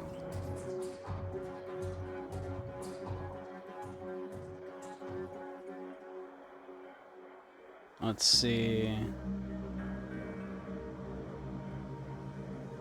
See, clothes directly imported from the Salih Shahid Council. Grants +1 charisma. Extra intelligence would be good. The tourist look.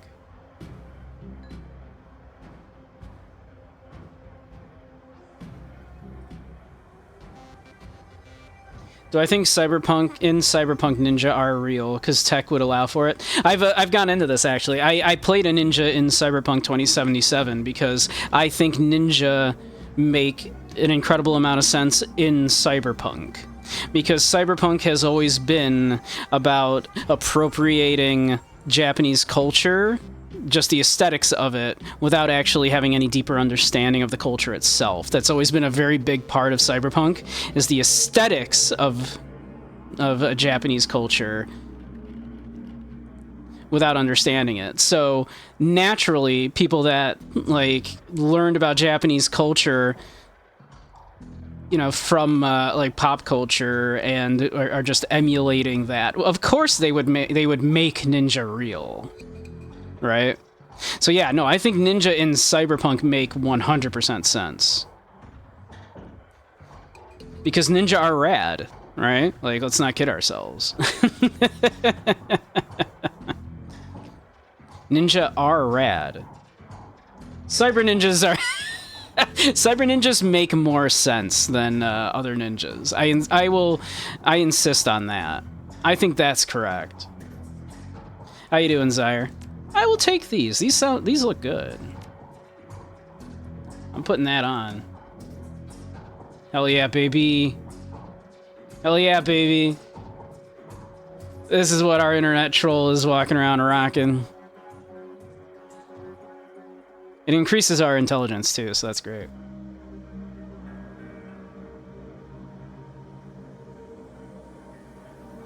I trust this man. Finally, a way to blend in, exactly. I trust this man.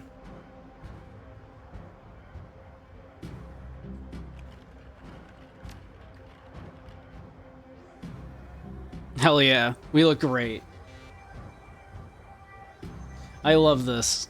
I love this for us. It unironically is good for the build. 'Cause we need intelligence. So this is unironically good for our build.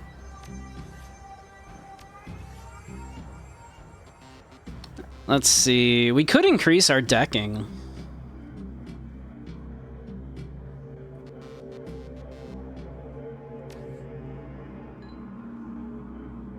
We haven't had to use our decking once, but, you know.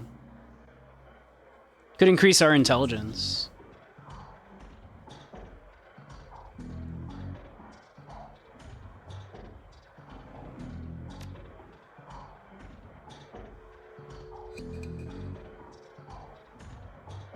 You gotta start closing up at work. Catch you later. Alright. Have a good one, Necro. Be safe.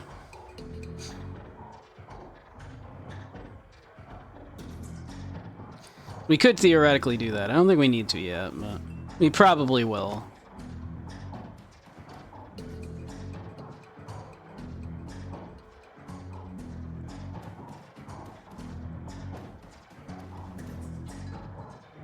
Let's see. Jin Parks. The Asian woman's expression reads open for business, but her demeanor reads dealer, or rather than companion. She has a jack on her neck, a gun on her hip, and a chip on her shoulder. She eyes you with a sneer. You look like you could use some firepower, something simple. I got guns so smart they'll practically fire themselves. You looking for tech? Got some of that too. And if that's the way you roll, show me what you got.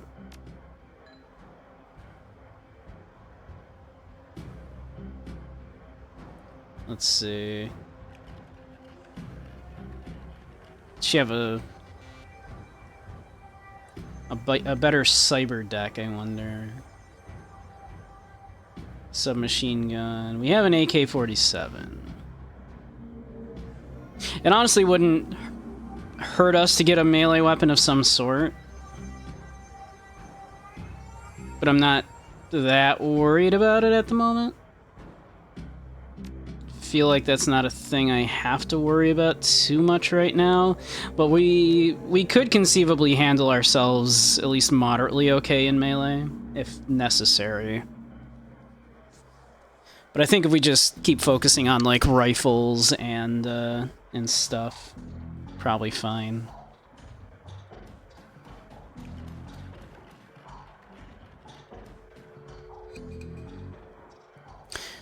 Posted at the doorway to the VIP section is a tower of troll muscle wrapped in an impossibly tailored suit.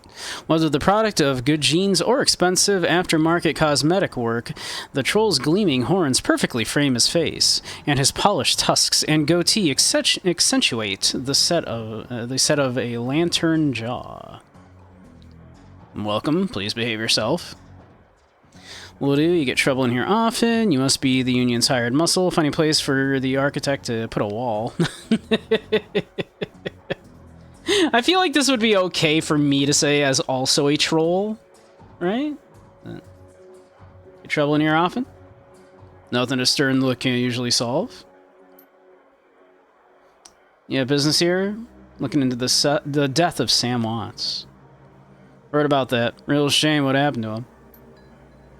There's a sharpness in Clue's eyes, the look of a man who has seen much and earned wisdom at a young age. Figures Sam was the type who needed to be thrown out on occasion. Encouraged to call it a night, I'd say. Sam was a drunk, but he usually wasn't a violent one. Usually. What about the night he died?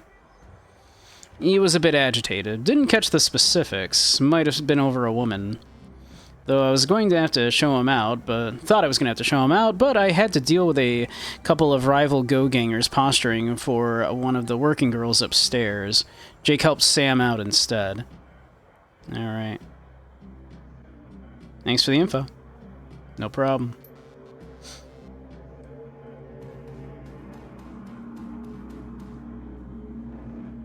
Johnny Clean. Again, look at this just normal-ass dude. The man is dressed like a janitor, but is wearing unusually clean overalls. He's tall, rail thin, and has a cunning look in his eye that says he's more than just a maintenance man. Howdy, name's Johnny Clean. You new? Yeah, first time just getting a look at the place. I mind my business, you mind yours. I am. Imagine you've seen all sorts of things in a place like this, huh? True, quite true, and I keep my mouth shut about it, too.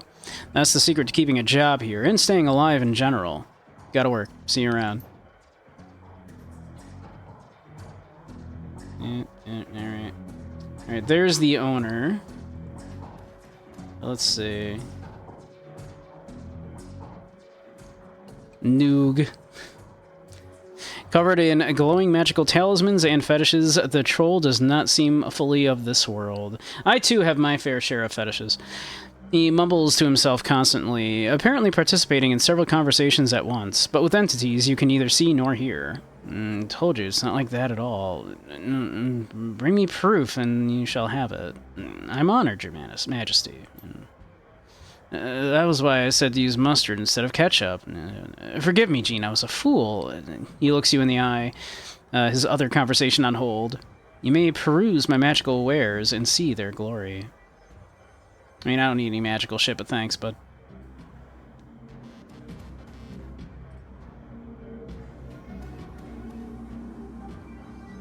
Here we go. Miss Kubota. Miss Kubota watches you across the room, sizing you up as you approach. As you get closer, you can see that she's of a mixed race. African and Japanese. Why does that matter? This is Shadowrun. Like, literally nobody gives a shit. Her demeanor says, "This is my house, mess with it, and at your peril." And her eyes twinkle with a playful light when she speaks. Konbanwa, good evening. My, but aren't you a big, powerful troll? Are you enjoying the Seamstresses' Union? There should be plenty for a man like you to enjoy. She eyes you closely. Or is this business? Tempted to ask what's upstairs? Business. I just need a moment of your time, Ms. Kubota. I have topics to discuss. Soka. And why should I help you? Sam Watts, I'm looking for his killer. Jake sent me, or I'm hunting the Ripper. Jake sent me. Let's go with that. Glad to hear that Jake Armitage is alive. Again. He lives an interesting life. Very well. If Jake sent you to me, I will help you. What do you want to know? How well do you know Sam? I should be did. I knew him. We all did. Sam was a regular here. Whenever he could beg or borrow enough yen to become altered in some way, drugs, chip, alcohol, didn't matter to Sam, as long as he was bent. He was always looking for his next fix. He clung to this place like it was his lifeline, and we treated him as part of the family, even if none of us truly liked him, except Coyote. Did you see Sam the night of his death? He was here, quite inebriated, as he often was. Coyote was working bar that night, and she informed me that Sam was getting rowdy and belligerent with other customers. When I requested he leave, he refused. My bouncer, Mr. Clouet, was off dealing with another issue, so I requested that Jake escort Sam out the back door to the alley.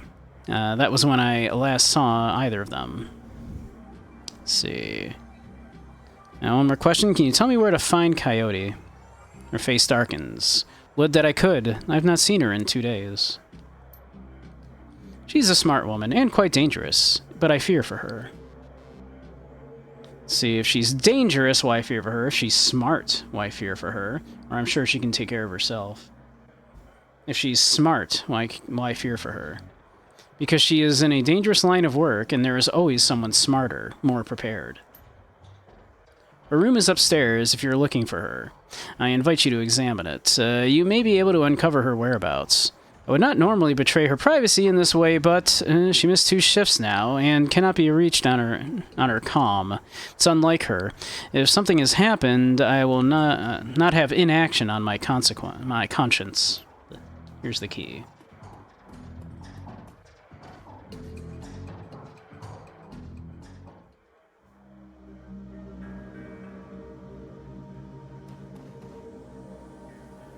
Let's see. There's a mid-grade security panel attached to the nearby door. It's set to require a password for entry. Well, well. That was easy enough.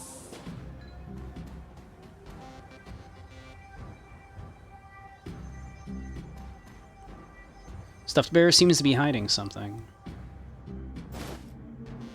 Some nitro. I'm just stealing someone's drugs.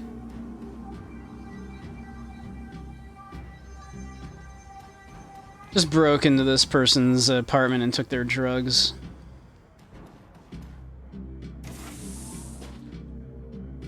Let's see, there doesn't appear to be anything in here.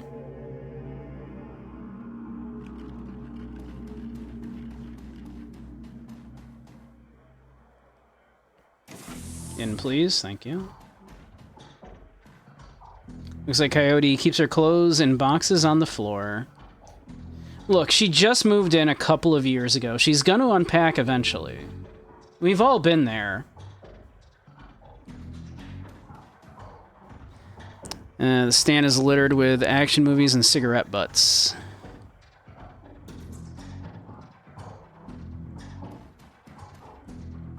Framed painting of the Chicago skyline, done in a stylized silhouette.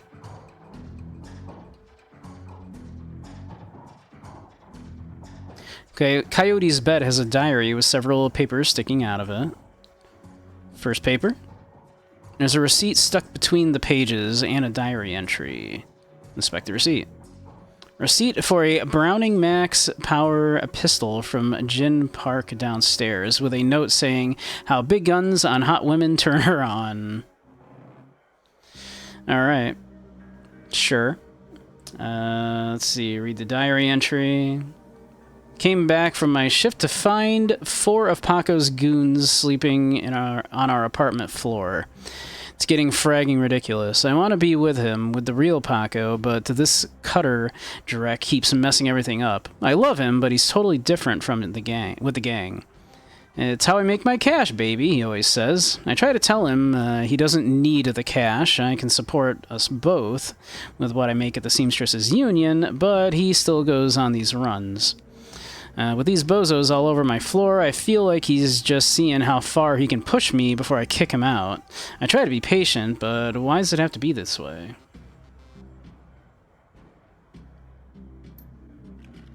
Let's see.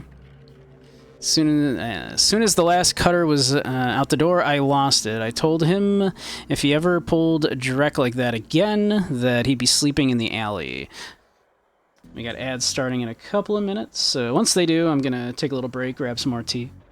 Of course, he begged and pleaded with me, telling me it wouldn't happen again. I don't want to deal with this anymore, but I don't want him to leave. He's the reason I got through all of this stuff last year. Got my bartending license, got this apartment, and this life. I know he cares about me and loves me more than his involvement with the Cutters. I just wish I could slice out that gang from our life together. Slice out the fear that comes along with it. Let's see. Flip to a different page. Let's see. Paper has a handwritten poem on it and a diary entry. Read the poem. Let's just say that Paco should stick to guns and motorcycles and leave the poetry to others. Sometimes it seems like Paco reads my mind or my diary. Maybe he does the latter. I wouldn't be surprised. Hi, Paco. Ever since last week, he hasn't mentioned the Cutters once. He leaves the apartment with a "see you in a few hours, babe," and returns later without comment. I don't know if it's really going to help us to avoid the subject in conversation completely, but I have felt better without our constant arguing about it. Here's a receipt. A COD receipt for a special order of 5 pounds of zebra meat from Maury's Meat Emporium, located near Pike Place Market. Interesting. And a picture. Picture shows a young girl with caramel skin and dark brown hair. She has a snake wrapped around her arm, yet she's smiling. The back of the photograph has "shadow" scrawled on it.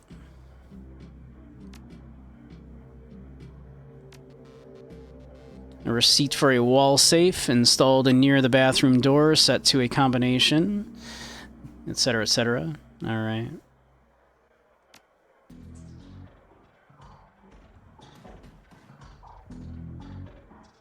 Let's see. Coyote's computer is ancient, probably fished it out of a junkyard. It doesn't even have a data pack, and the cracked display is covered with fingerprints. Tapping the keyboard causes the dust-caked fans to spin up, only to display on screen password. Without the password, the only other button on screen is a password recovery option. Yeah, it's just brute force it. Even though we literally read it. We know the password, but fuck it. The crack easily unhashes the password, Trustall1, and you are transferred to the desktop.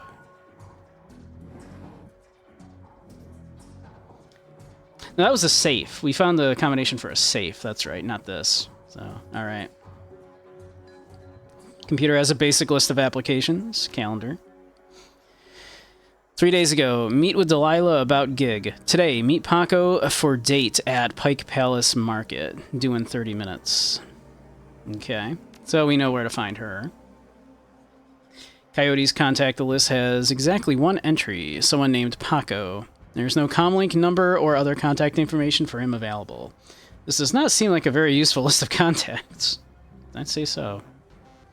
Quick scan of her recent searches shows that Coyote has been reading a great deal about hellhounds. It also suggests more than a casual interest in vintage action figures. She also ordered some exotic zebra meat. And an interest in hellhounds. I'm sure that's nothing. Let's see. Broken mirror, input the code.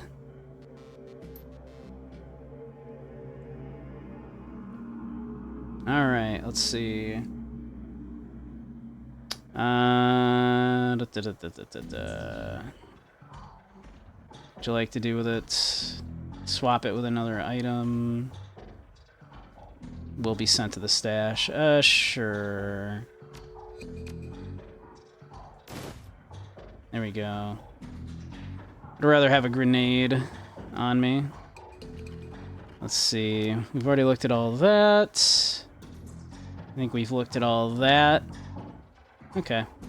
Well, we know that she's gonna go meet her boyfriend, Paco, in like half an hour here. So I suppose...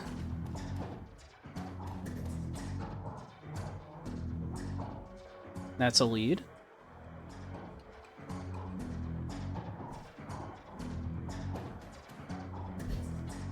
Let's see... do you know Paco? He's a ganger, a member of the Cutters. He's a good kid in a nasty line of work. I warned Coyote against getting too attached to that type. They don't live long.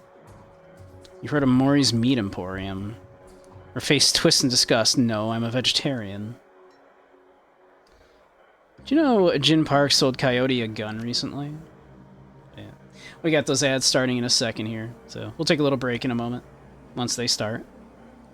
I'd be more surprised if she hadn't. Bouncers can deal with most of the troublemakers, but around here, you need a gun just to take trash out to the dumpster.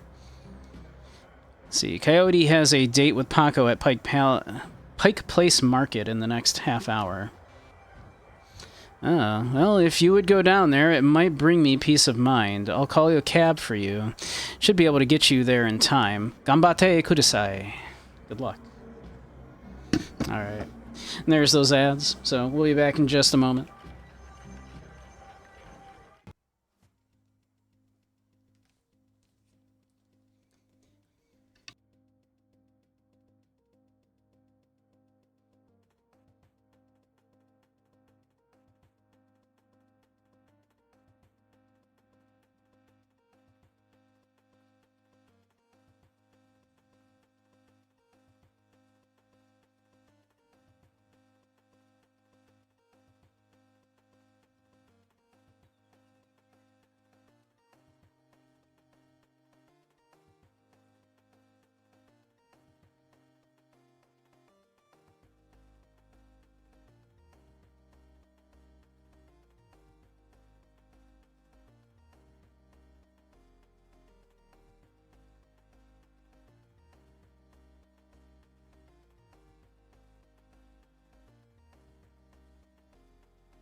Alright, welcome back, everybody.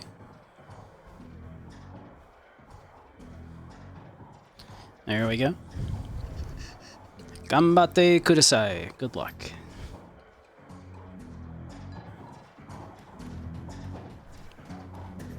Should we spend some of this karma? We got a bit of karma. Got like 10 points of karma. Let's see.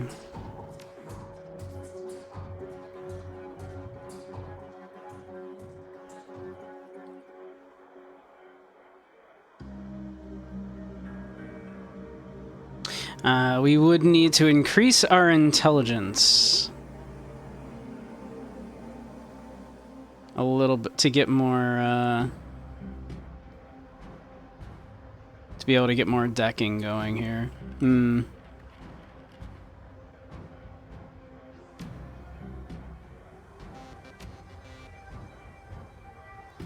Might be worth it.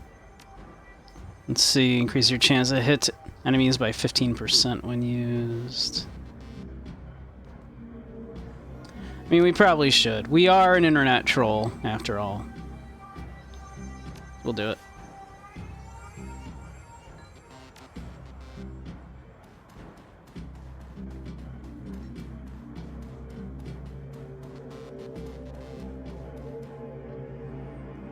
All right. Catch a cab from Touristville to Pike Place Market, and a mercifully quiet ride that takes you from probably going to be mugged to probably going to pay too much for your drinks. Compared to the urban wasteland of the Barrens, the downtown area is filled with modern buildings, lighted streets, and unbarred shops, all living beneath the shadows of massive corporate arcologies. For many, these arcologies are home. For others, they're hulking monuments to where the world went wrong. And pick up on that until I said it. That it was Necro's suggestion. I was like, what should we play? And Necro was like, be a troll hacker, so you can be an internet troll. And even though that's kind of like a terrible build, but we're gonna do it anyway because that's too funny. That's too funny that we're gonna be an internet troll. Famous for its fishmongers, Pike Place Market has been around since the early 1900s, overlooking the bay. Now it's a market for all things legal and illegal, a melting pot of the haves and have-nots. Even though most of the shops are closed, the sights, sounds, and smells of the market hit you from the moment you step out of the cab.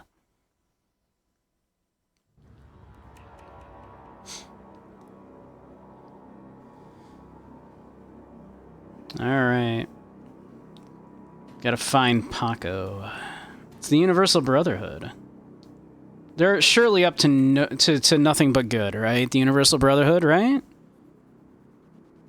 The handsome young man turns away from the crowd and fixes you with his full, completely undivided attention. Sir, you are a beautiful troll, but you could be so much more. What are you selling? I'm not selling anything. We are giving away the secrets to a more fulfilling, happy, and productive life. Okay, I'll bite. What are the secrets to a more fulfilling, happy, and productive life? The first step is to simply come and listen. Tomorrow night, Lynn Telestrian will be speaking about the importance of family in the sixth world. Please join us tomorrow, and the secrets to a better life shall be revealed to you. He smiles and turns back to the crowd. Uh-huh. Enjoy your cult.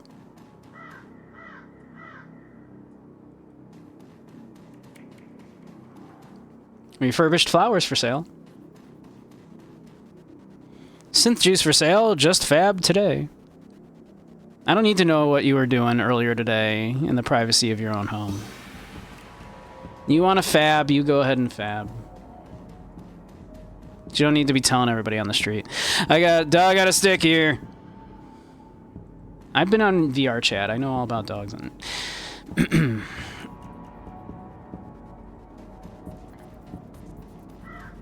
Maury's Meat Emporium. Oh, this looks great. Optional, learn more about the Pike Place murder. Murder most foul. Another Ripper murder. The Ripper took her eyes.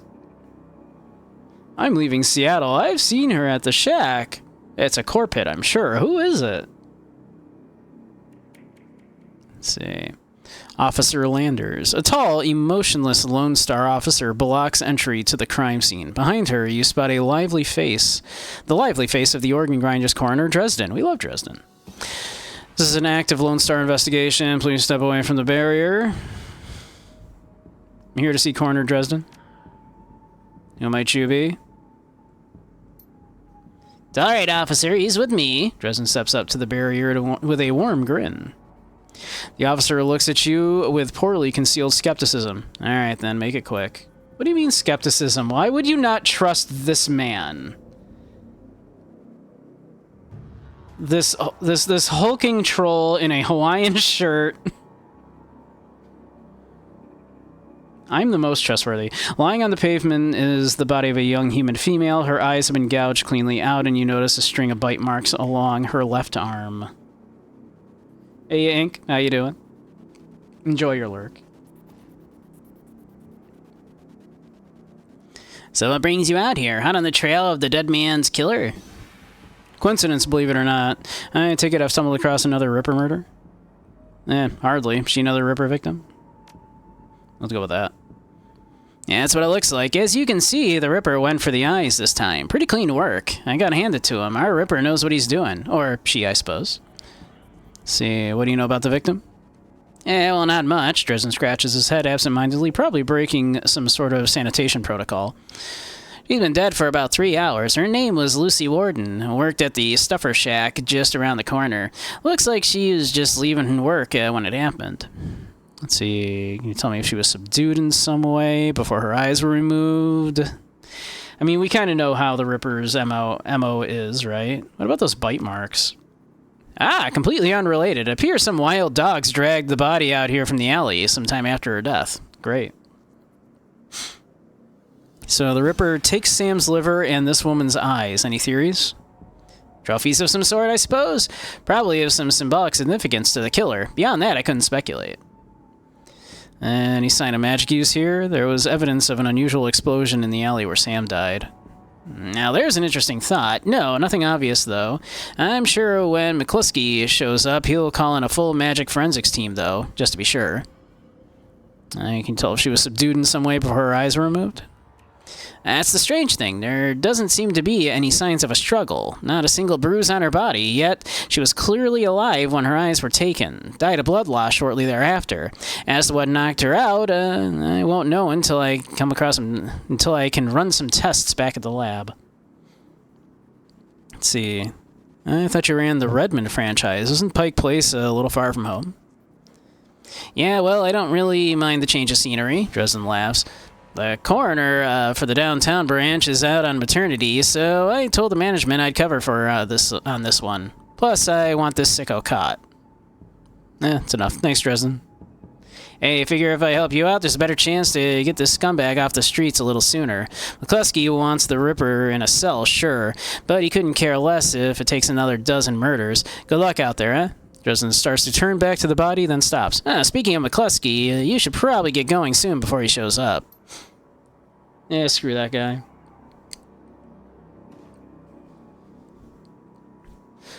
Officer Aguirre.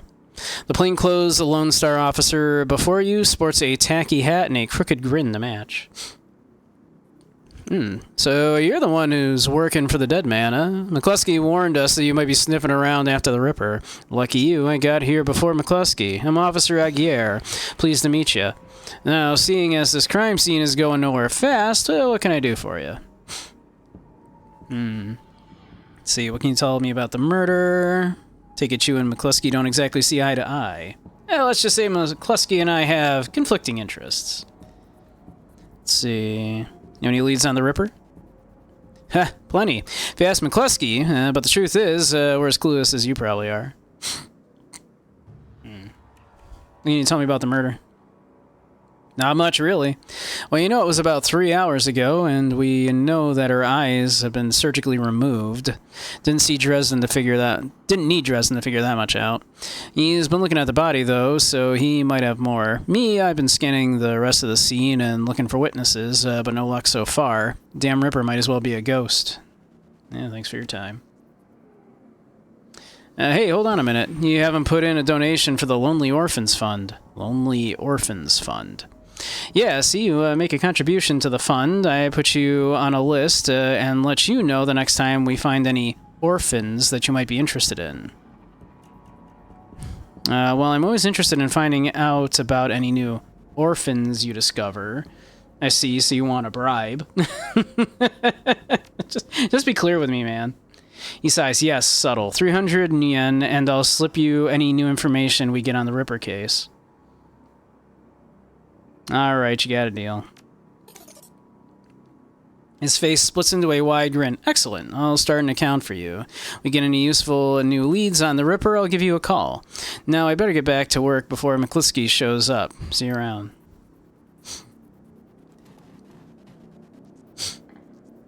Talk to the man. Thank you. This is not a villain, clearly. Clearly not a villain. The elf standing before you may quite possibly be the ugliest elf you've ever seen.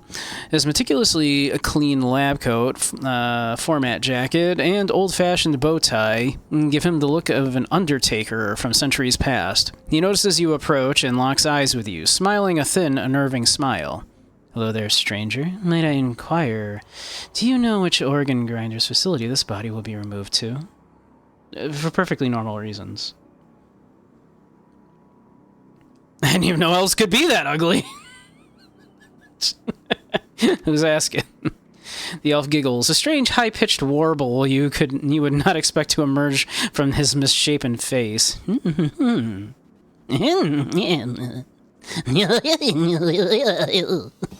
No, I'm no one of consequence. Never mind that, though. A good evening to you and your friend, the coroner. Cool. Whiz. Dope. Anything else? Any fascinating new leads? Did you notice a particularly ugly elf standing over there in the crowd earlier? Huh? Where? Dresden scans the spectators surrounding the crime scene. Well, he's gone now, but he was asking about the body, wondering which organ grinder's facility it would be taken to. Interesting. Well, there's those who might be interested in purchasing some of her parts, sure, but that's pretty poor form to inquire at the site of a murder. An ugly elf, huh? Yeah, I'll keep an eye out. Shouldn't be hard to spot if he comes back around. Sergeant Aguirre over there seems pretty friendly. Can I trust him? And he chuckles. Yeah, that sounds about right. Any opportunity to get in McCluskey's way, he'll take it. A bit sleazy, sure, but I'd take Aguirre over McCluskey any day of the week. Alright, cool. Thanks, Dresden. Not particularly fond of working with cops at all, period, of course, but, you know.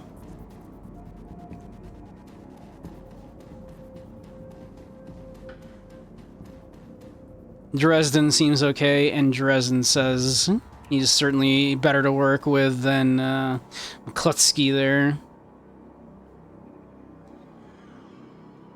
I think we can trust Dresden. Hey, seen my friend around? Tall lady, Dreads? This is Paco. The kid in front of you sports the trademark yellow of the Cutters gang. Young, clean-shaven. He stands like he owns the street and everyone on it. He seems distracted, though, glancing around with increasing agitation. He looks over as you approach. Watch yourself, Trog. What do you want? Trog is a slur for a troll or orc.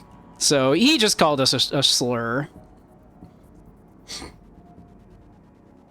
I'm having a good night. How you doing, Ink? Careful, kid, Jupaco. Who the hell are you? Bunky, I'm looking for a coyote. I need to ask her some questions. And I need you to tell me why you think that's my problem. I'm not her boss. Find her yourself. I was just at the union. She's missed 2 shifts, and Miss Kubota hasn't been able to reach her on her comm. The tough guy swagger seems to drain out of Paco. The cutter is gone, and before you stands a kid in a yellow jacket that doesn't quite fit. Coyote's missing? Oh man, that would explain. She was supposed to meet me here over an hour ago. Look, sorry for getting in your face like that. What else do you know? If she's missing, I need to find her. You know a fixer named Mr. Delilah? Coyote had a meeting with him a few days ago.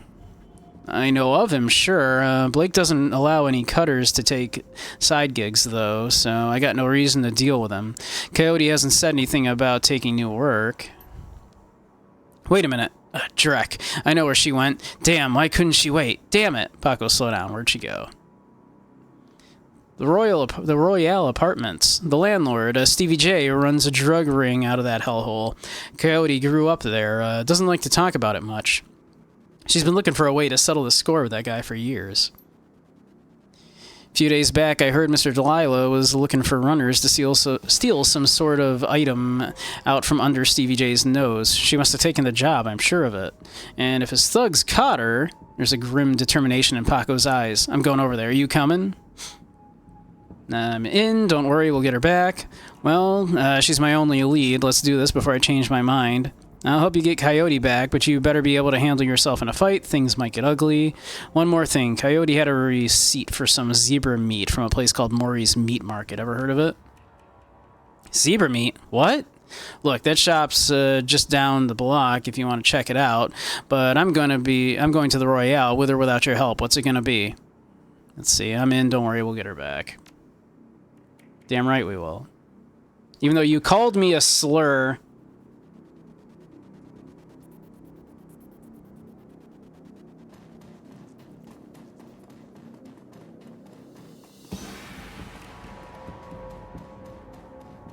There's Maury's Meat Emporium. Hey, there's Maury. The small meat stand presents an enormous diversity of dead animals, from cow and canine to the exotic and paranormal. The pictures on the back of the stand feature a much older version of the man in front of you. As soon as he notices Paco, the proprietor's eyes become hard and angry. What do you want? You know we can't afford more. Relax, man. My friend has a question. Everything cool here?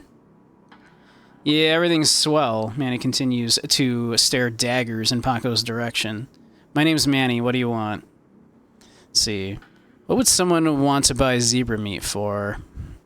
Some people eat it, but I wouldn't recommend that. Tough as nails. We mostly sell it to corp security teams who use it to reward their hellhounds. The flamers go crazy for this stuff for some reason. Did you call me? Oh, Drek. That's why Coyote wanted zebra meat. Everybody talks about the pet hellhound Stevie J keeps locked up somewhere in the Royale, and he never picked it up. She never picked it up. Whatever. Anything else? You know someone named Coyote? Nope. I don't go in much for that shaman stuff. I have this receipt for an order of zebra meat. Still have it for me? I'll look it up. Yeah, I got it here. 2 days past pickup time. Didn't know anyone was going to come for it. Here, it's all yours now. And your problem with Paco? It's probably shit, you know. Why don't you ask him? What was that supposed to mean? Means that your gang likes to stroll through here and relieve us merchants of our yen. My dad stood up to them, and he's still in the hospital. Look, that's not my problem. I'm at the bottom of the cutter ranks anyway. I couldn't do dreck about that even if I wanted to. And tell that to my dad. I don't have time for this. We need to find Coyote. Alright. Yeah. Let's get going. Alright. Let's see. Wanna buy some BLT? Some BTL? It's a better than life.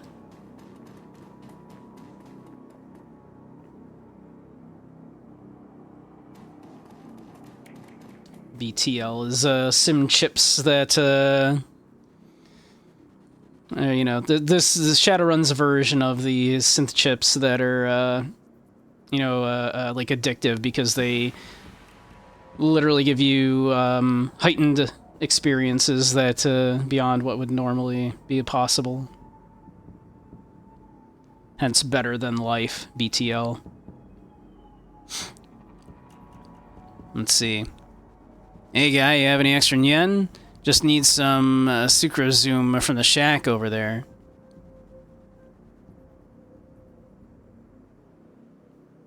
Sucrozoom.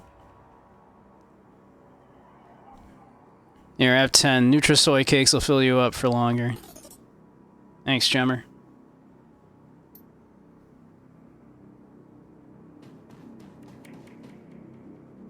I don't know if that's gonna do anything. I think it might have given us, like, you know, part of the way to like some karma, maybe. Like maybe if you help enough people, I think that might give you some extra karma.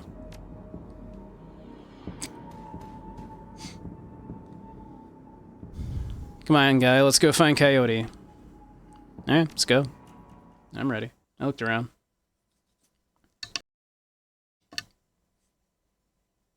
Let's see.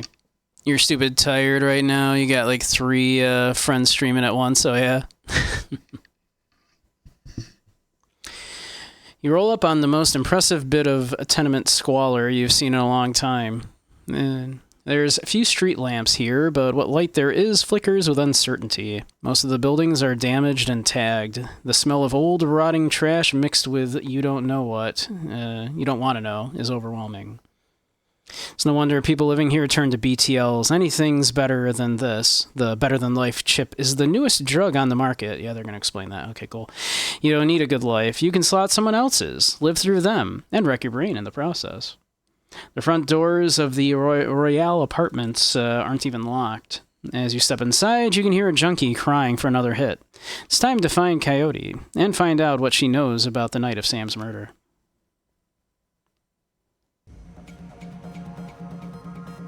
The Royale Apartments. What a hole.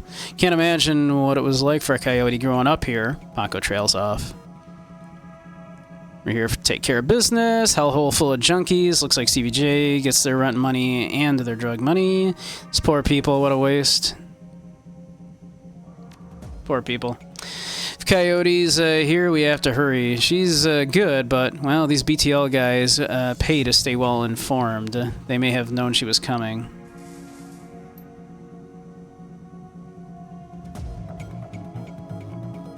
Sad old man. What am I doing here? They put me in the game? Can't believe they put me in the game. The woman scratches herself like a cat at a couch leg. Please, can you spare some new yen? Press 6 a little light too, lady. What can you do for me in exchange? You got a stink on you, junkie. Drop the chips, get clean. Look like you could use a break. All you need is a few yen for a Better Than Life chip, right? Hey, yes, I just need another BTL to get through the day. Something pretty, something soft. Sure, I get it. Have you seen a woman come through here yesterday, armed and looking for trouble? Maybe I can credge you. Yes, no, hell, what do you want me to say? I'll tell you anything, please. Drops to her knees, pleading. You're too far gone to help or to help me or anyone. I'm sorry, but I can't help you. You should leave this place if you can. Those are our 2 options. But that doesn't make sense. The BTLs are here. I just need something. She collapses, whimpering, and seems lost to this world.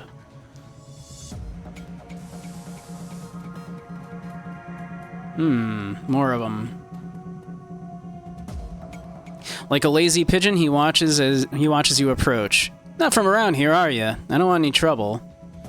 Easy, Gramps. I'm just looking for information, then I'm gone. Things are pretty bad here, but I can make them even worse for you. Now tell me what you've seen. Or you have quite the vantage point here. Bet you don't miss much. See anything special today? We'll go with that. Yeah, everything in this body has gone to rust except my eyes and ears.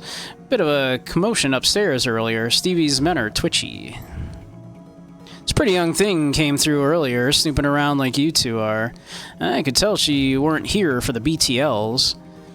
Don't know how she got upstairs, but there was a lot more gunfire than usual in this time of day. Alright, it's not good. Did you see them come back down again? Nope. A couple of Stevie's men came around asking what everyone saw. Kept my mouth shut, I did. Where's Stevie holed up? Yeah, he's got the whole top floor to himself. Fancies he's the king around here. Sounds like Coyote's run went sideways for her. Great. Now this is an extraction. She's my only lead now. Can you help me out? We've been right friendly, but I can't get on the wrong side of Stevie J. I'm sure you understand. You've already stuck out your neck to help us. We'll find another way. I bet your creaky old bones will snap really easily. Or, look, we're here to save her. Do you really want that girl's fate on your conscience? Yeah, I guess I can just threaten him. We'll threaten him. Hold on now, that ain't necessary. I can get you into the stairwell, but you better not tell anyone it was me. That's fine.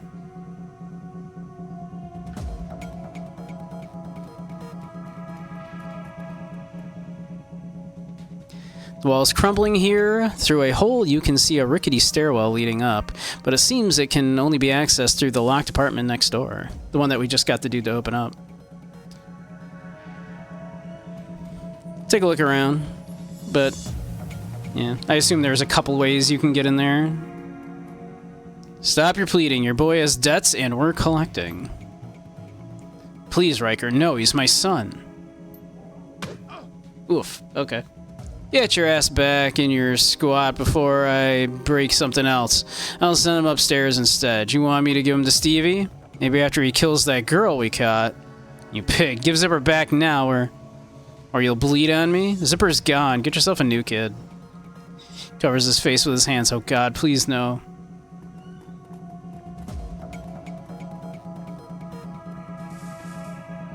Okay, that was fucked up.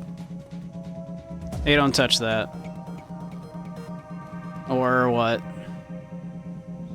BTL junkies, a twitch in the throes of their sordid dreams. One bored man stands ready to administer another chip if the creds are good.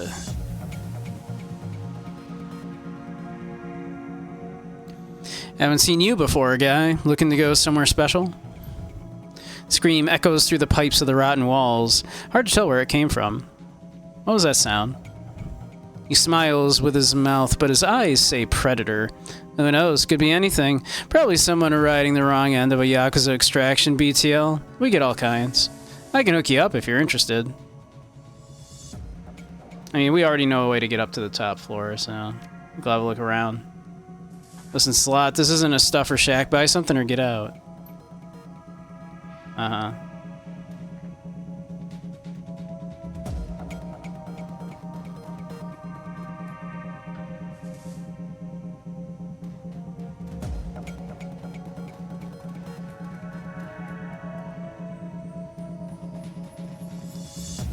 Hey, you alright there, buddy? This is my home, get out. What was that all about? Why do you care? It's my son. The bastard took my son. Who took your son? One of Stevie J's goons, Riker. He runs that filthy BTL squad across the hall. My son, Zipper. He's not a strong boy, and Riker knows it. Lured him in with those damn chips. Better than life? What life?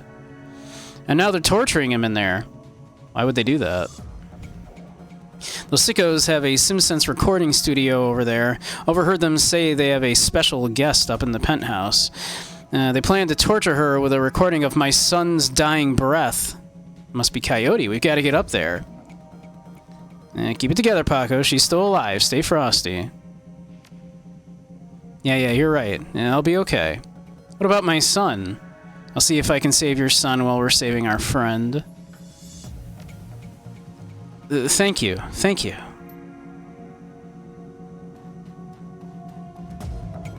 Alright.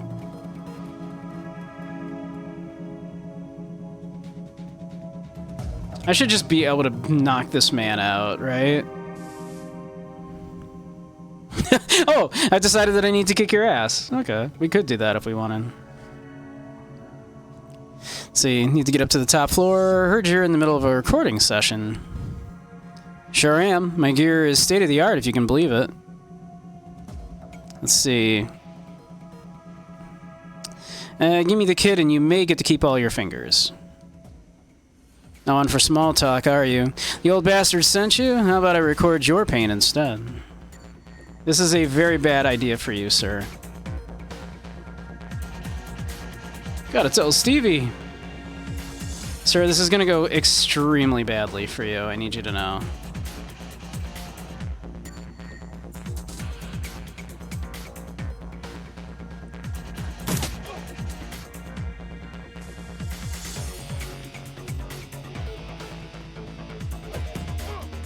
An elevator gleams at the end of the hallway, out of place amongst this filth.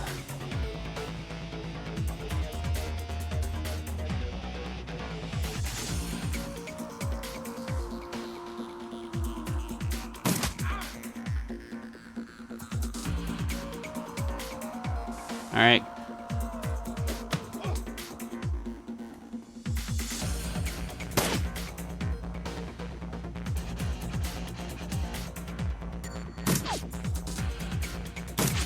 Oh my god. The misses. Bunk.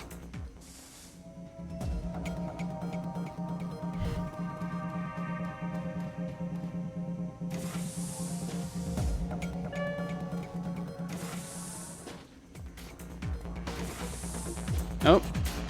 And you are...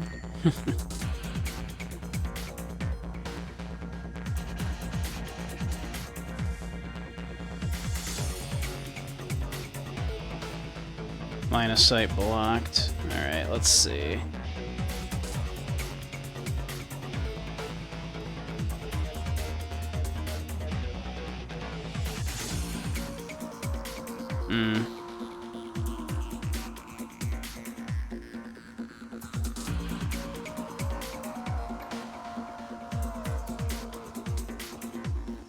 Let's see. Alright, we'll just come over here. It'll be alright. Okay, kick his ass, Paco. Continue to kick his ass, Paco.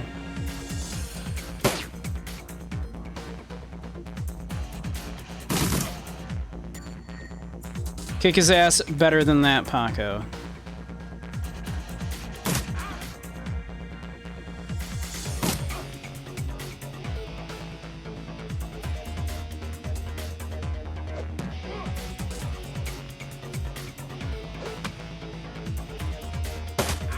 Ow.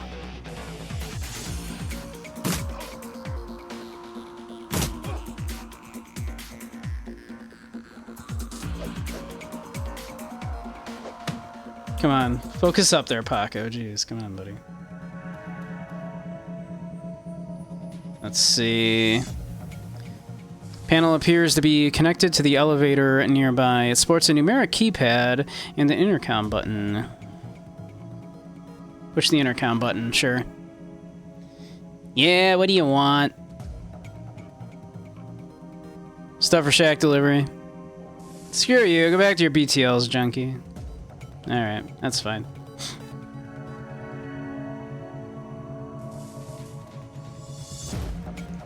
And a piece of paper with some numbers on it. Hey, that's probably that.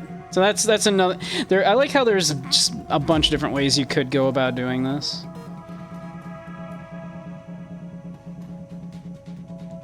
Let's see. Like this, I could do it this way too. Let's see, recording studio. Settings for the recording studio software. Download the BTL currently being recorded. Sure, why not? Simple password poses no obstacle. I don't know why I actually want that, but yeah, let's reboot it. There we go. The buzzing and humming of nearby electronics comes to a swift halt. There, I think we we saved the kid, I think. Who are you? Get out. Can't you see I'm working here? Tickler. Oh, that is just an incredibly creepy name for a man that's recording torturing. Unlike your friend, I can tell you're not going to be reasonable. Afraid I have to kill you, leave now and never come back, and hurry before I change my mind. Whoa, okay, guy, I'm gone.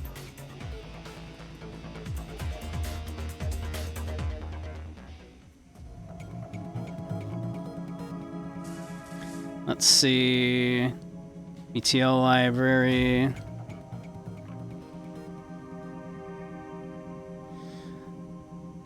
Let's send them a nice BTL. Elevator controls. Cut through the feeble security protocols with ease.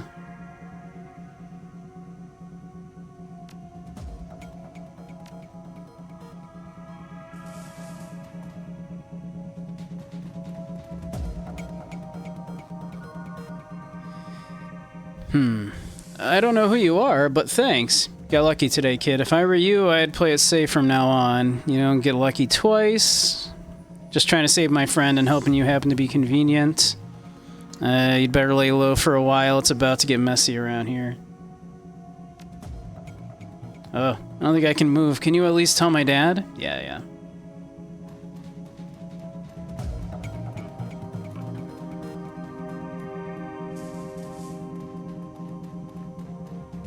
Saved your kid.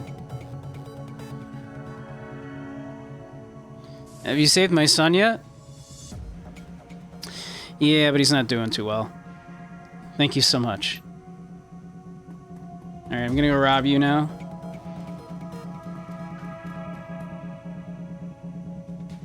Combat stim. Send it to the stash. The least I can... I think I'm owed at least that for saving that kid. Let's see. So we could go up the elevator. Or we can just go up these stairs. Let's take the elevator.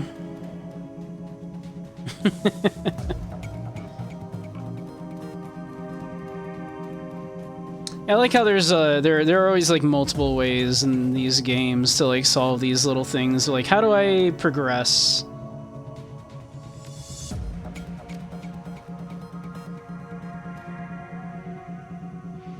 Alright, let's enter the passcode.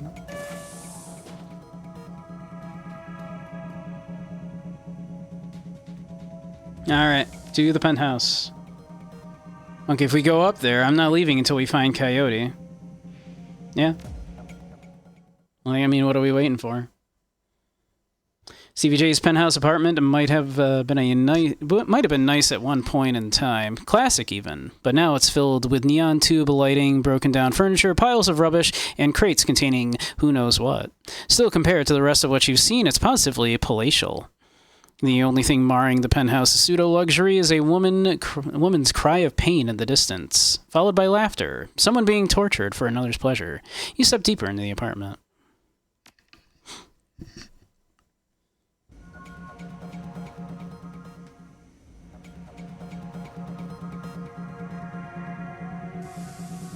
Alright, let's see.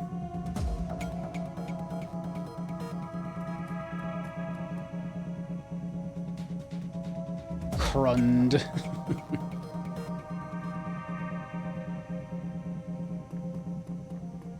There they are!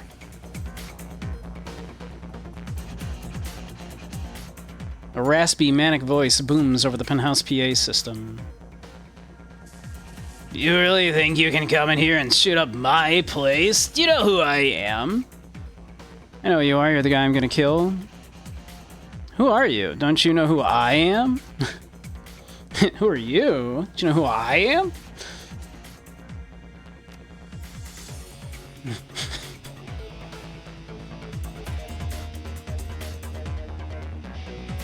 Don't you know who I am? He says.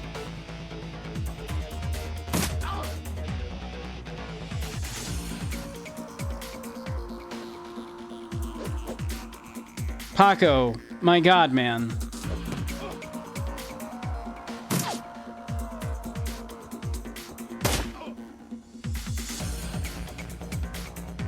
How are you so bad at this, Paco?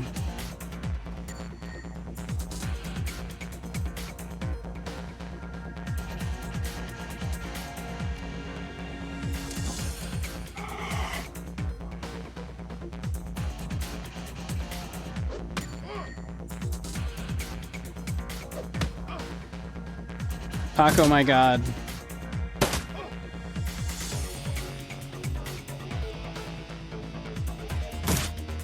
Oh my god. Paco, can you kill this man, please? Thank you. Alright.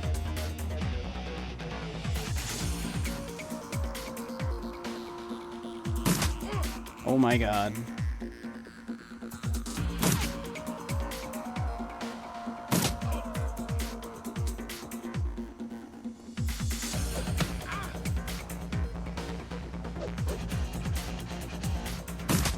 Jesus Christ.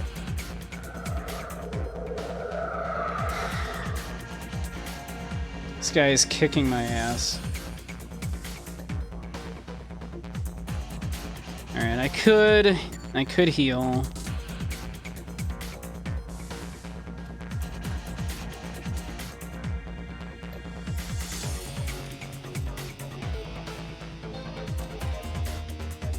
Alright. Paco. For fuck's sake, man.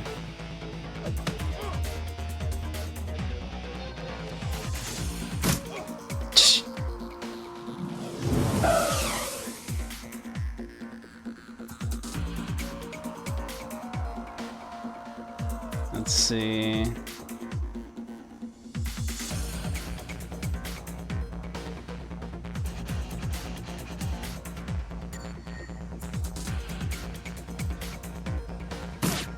Oh my god.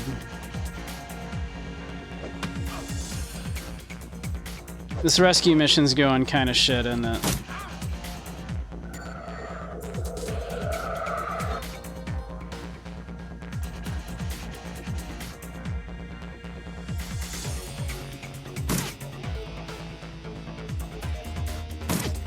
My god, we cannot seem to hit this man. That was an entire round of misses. We didn't hit a single attack that entire round. We're getting the XCOM, like, shit going on right now. Jesus Christ. Alright, at this point, am I better off shooting you? I definitely am. Okay. Alright, kill this person first, then.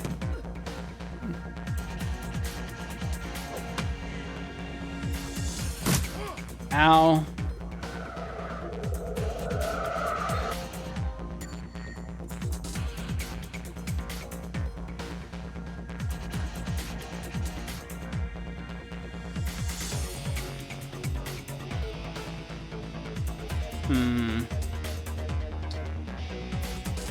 I'd love there to be like a good place for me to get cover here.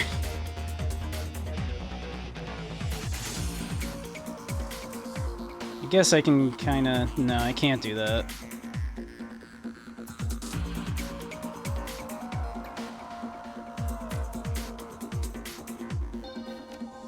Alright. Oh my god.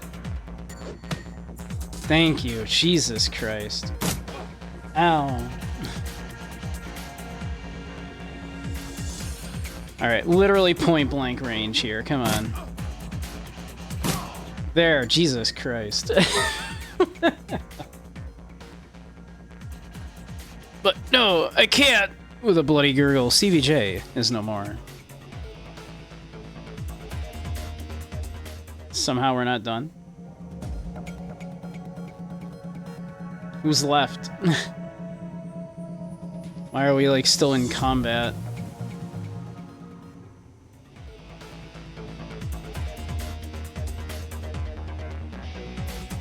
Let's see.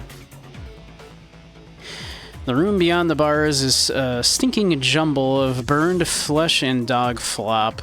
An enormous hellhound, its fur streaked with whip marks, growls low. The eyes of a second hellhound burn menacingly in the corner. Shove zebra meat through the bars.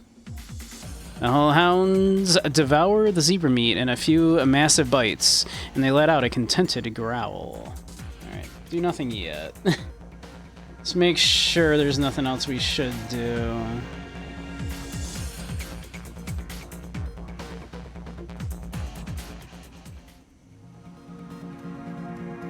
Oh, actually, did I just... Yes, there's something here for me. Yoink. Alright. I guess we can probably open the... It's probably safe to open the door? Alright, cool.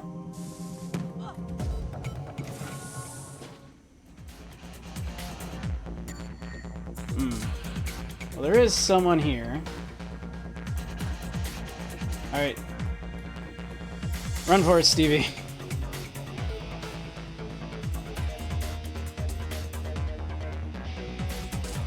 I'm coming to try to assist.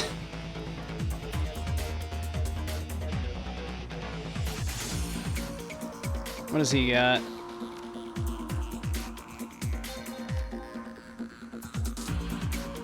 Alright.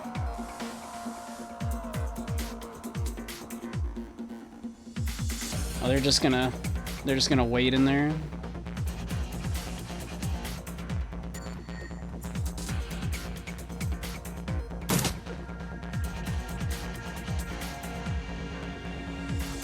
Paco, get in there. Beat their ass. Beat their ass better, Paco. Paco, your girlfriend had to do it. Paco, Coyote, who has been in here being tortured, had to get the kill. About time you got here, Paco. Who's your friend? Just another professional. I need to ask you some questions. Right now, I'm the guy who's saving your ass, or I'm Bunky. I'm here to rescue you. Just another professional. Paco glares. Not now, Coyote. We need to get you back to the Union. Mrs. Kabuta has the med lab in the basement. No, Coyote speaks through gritted teeth. No, I need to finish the other thing I came here for. I need to find something for Mr. Delilah first. A stash of gems. Delilah? I thought you said you'd never do another deal with that man. Look, Paco, I need an excuse to come back here. I needed an excuse to come back here to settle some debts. Figured, might as well get paid for it. Her voice is strong still, but her body is beginning to shake. Coyote, you need medical attention. Forget the job, let's get out of here. Paco, help her get back to the Union. I'll find those gems for you, then meet you there. Coyote looks as though she's about to argue, but says nothing. Come on, Coyote, let's go. Surely we can find.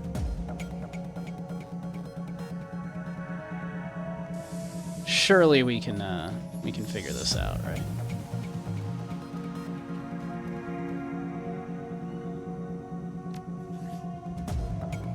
Well, we gotta spend some of this karma, geez.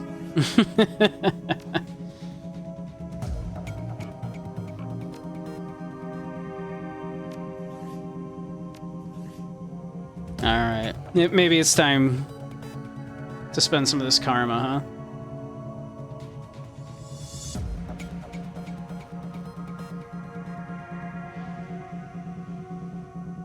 Let's see.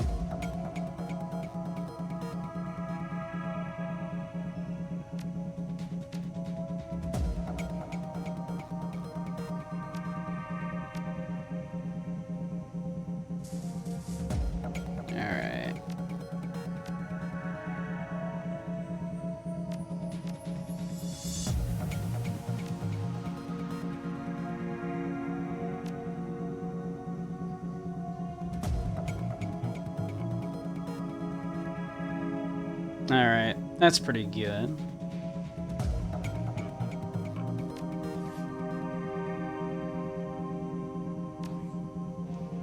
We are much better with gun now.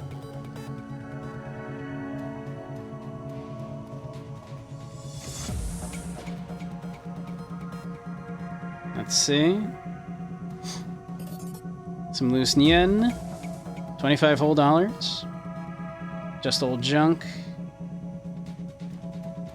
Oop, come on. 75 bucks.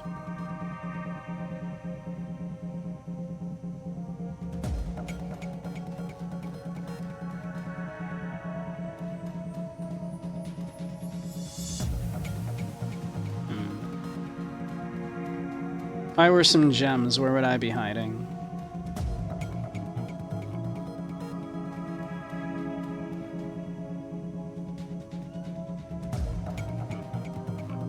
What a weird one for it to be, too, in a Shadowrun game. Jewels? What a silly thing for it to be.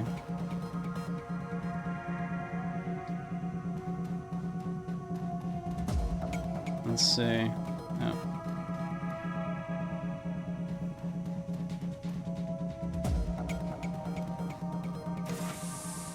Oh, Hellhound. Not ideal. Don't love it, not gonna lie. Let's see, 5 attacks in 1 round that do half or normal damage. Minus 15% to hit, uses 10 bullets. Let's see how this goes. Not great, if I'm being honest.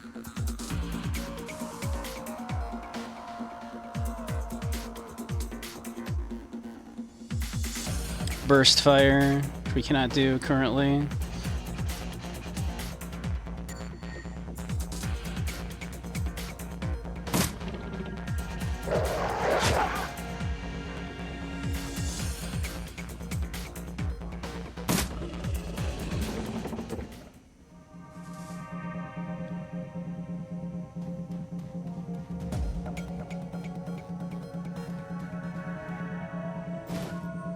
And a small velvet bag filled with precious gems. There we go.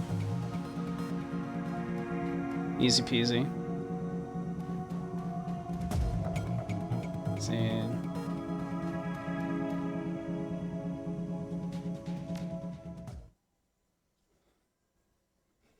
How we all doing, though? Despite Coyote's clear desire to stand on her own 2 feet, Paco needs to help her through the door into the seamstress's union. Heads raise, and the front room of the bar falls strangely silent. Paco stands by her side now, not speaking, his dark eyes flat with fury. Coyote presses a rag to her clawed-up face. She winces, but manages to keep control as she breathes in slow, deep breaths to manage the pain. Taking a closer look, you see her arm isn't much more than shreds of meat and broken bone held together by tendons and burned skin. It'll be a miracle if she still has it by the end of the night.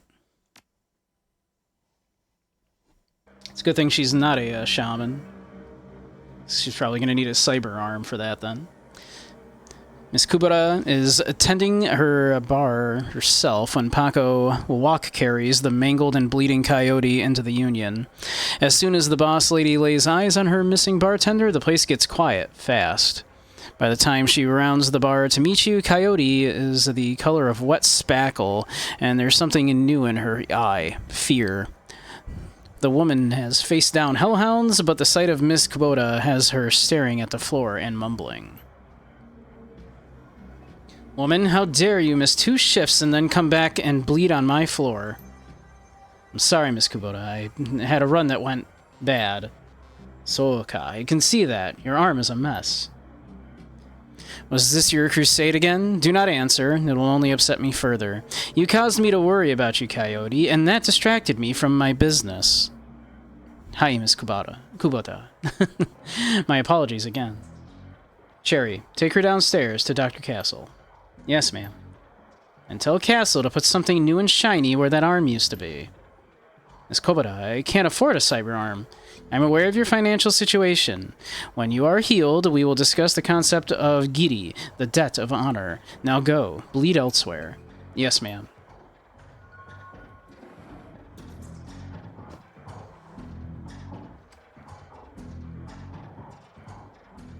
Her anger at Coyote's rashness slowly washes from her eyes and is replaced by tears. She sniffs, wipes them away, and inclines her head to you. Domo arigato, Bunky. The girl is precious to me. It is not often that we see acts like these in the Barrens. You have performed a great service for my little family, and I welcome you into my home. Consider it yours while your work keeps you here.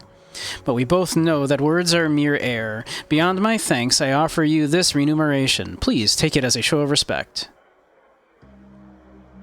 Wiz, I could use a bunk. So it looks like my kind of place, or I am honored, Miss Kubota. Thank you. Looks like my kind of place.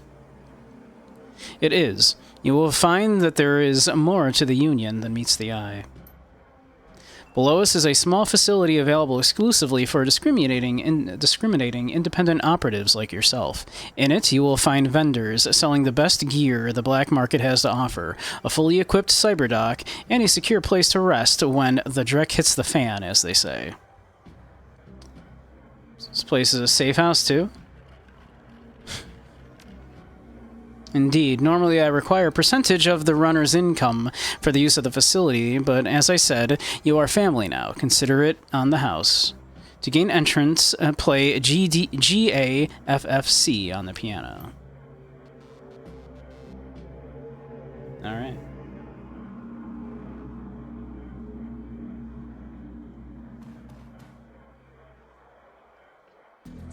How else may I be of service? Mr. Delilah here tonight. You mentioned Coyote's Crusade. What is it? If you don't mind, how did you get involved in all of this? Or are any Johnsons or Fixers here tonight, or I'll be going now? Is Mr. Delilah here tonight? Yes, Mr. Delilah is in the back of the bar. That's usually where he does business. Okay. We'll call that for now there.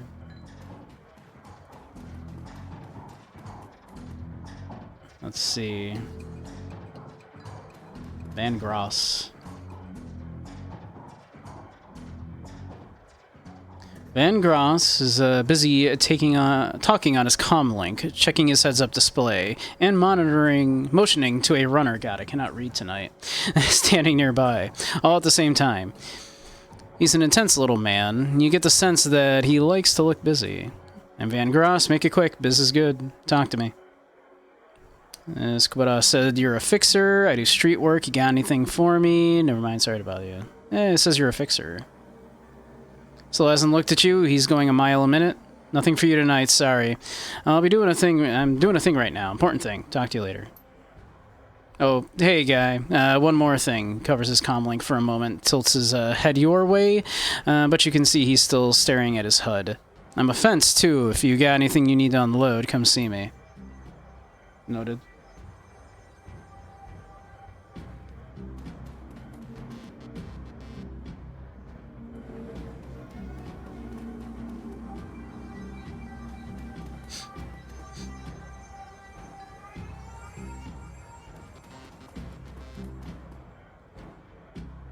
Let's see. Johnny leans on his seemingly brand new mop and surveying the crowd at the Union. Johnny, I'm looking for where Cherry took Coyote. Piano's a little out of tune. Check it out. Yeah, we're aware. We're aware. Let's see. Play chopsticks. You're a natural. You should give up shadowrunning and become a touring pianist. Johnny does not look impressed. Alright. As you slowly peck the notes out on the keyboard, they spark a faint memory of wonder, immediately forgotten as the entire piano slides to the left, revealing a hidden staircase. You descend the stairs into the Union safe house.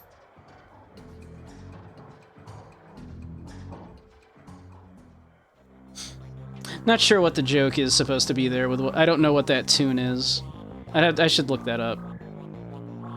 The entrepreneurial Miss Kubota has combined everything a runner might need into a one... Oh, well, okay.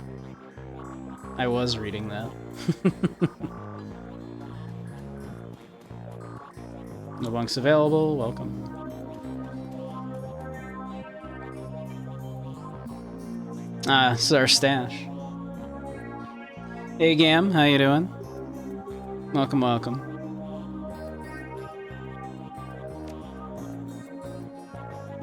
This is fine.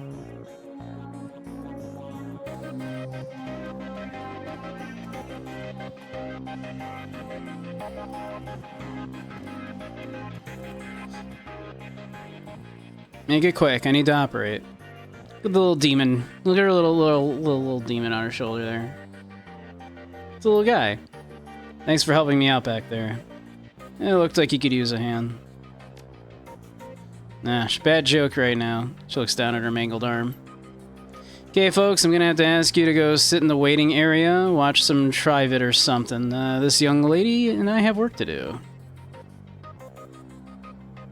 But never said what kind of cyber arm she'd pay for. Have some questions first. Take it easy, Coyote. We'll be... Yeah. Let's try that. Want something badass. Got one with a laser inside. You'll take what I give you, lady. Now let's have a look at your face. Leave it. Excuse me? Coyote. I earned this face by being stupid. I'm gonna keep it. End story. Whatever you say, kid. One swift move, she sinks a syringe in the Coyote's thigh. Nighty-night. You're good? Glad to hear it. Coyote looks both better and worse than you last saw her. All the gaping holes are plugged, and she's sporting a shiny new cyberharm. Oh my. All of her gaping holes are plugged. Goodness. But now that the adrenaline has worn off, it's clear she needs some rest. Good morning. Thanks to the miracle of modern science combined with Doc Castle's magic healing powers, I'm almost as good as new. Better, really. Alright. Nice arm. Thanks. Miss Kubota will have me working it off for the rest of my life. She notices your expression. Look like you've got something on your mind. I have some questions. She flashes you a puzzled look. What kind of questions? About Sam Watts? Sam Watts? What about him? Sam's dead. Holy dreck, Sam. Can't say I'm surprised. He was on a downward spiral for a long time. What can I tell you? Let's see. You served Sam the night he died. What do you remember about that night? It was a pretty average night, regular crowd as I remember. Sam was drinking with a guy named Armitage. Jake Armitage? Yeah, you know him? Met him. He's a charmer too. She bites her lower lip. I like gingers. Anyway, Jake and Sam were having a few. Well, Jake was having a few. Sam was tossing them back, but good. Eventually, he got loud, the way he sometimes did when he mixed a drinking and who knows what, and Miss Kubota wanted him ejected. Mr. Clue wasn't around, can't remember why, so she asked Jake to do the honors. Jake dragged him out the back, into the alley, and that's the last I saw Sam. You said he got loud. You remember what he was saying? Standard Sam Drek. How he grew up rich and didn't deserve this, how he hated his mother, how he loved his mother. It was pretty pathetic stuff. Did Sam have any enemies? She thinks. Enemies? It's hard to say. Sam partied hard, and when he did, he ran his mouth off pretty good. Got his ass kicked on more than one occasion. But no, I don't think he had any enemies, at least none that I'm aware of. Let's see. Where do you live? On the streets, mostly. He'd occasionally convince someone to let him flop on their couch, but he'd always overstay his welcome and get kicked out after a few days. Sometimes I'd sneak him down here so he could crash on one of the bunks. He used one the night before I saw him last. How bad was he drinking? If it wasn't just the drinking... If it was just the drinking... I cannot read tonight, Jesus. It wouldn't have been so bad, but Sam wasn't the monogamous type. He dabbled in everything. Booze, chips, drugs. He loved the nitro. Whatever he could get his hands on. Wasn't always like that, but once he got sick, he started using more and more of the stuff and forgot about it. Sam was sick. Dying, didn't you know? Yeah, everyone could tell. You could just look at him and see he was a walking corpse. It had to be the drinking. When he disappeared for a while and he came back, all the better. Looked good, even. All better, just like that. Said his mom helped him out. Never said how, though. Tell me about Sam, I hear you liked him. I did. He made me laugh. No one else seemed to like Sam's jokes, but I did. And no accounting for taste, Sam made some bad jokes. Not when he was sober. He was chill and funny. I guess I knew him the best of everyone here. Sorry he's gone. Thanks, Coyote. Now I need you two to do something for me. Pardon? What do you need, babe? I need you to talk to Mr. Delilah for me about the Royale run. He's usually upstairs. Tell him I didn't get the gems. Maybe I can take another run at it when I recover. Well, I got the gems, so it's fine.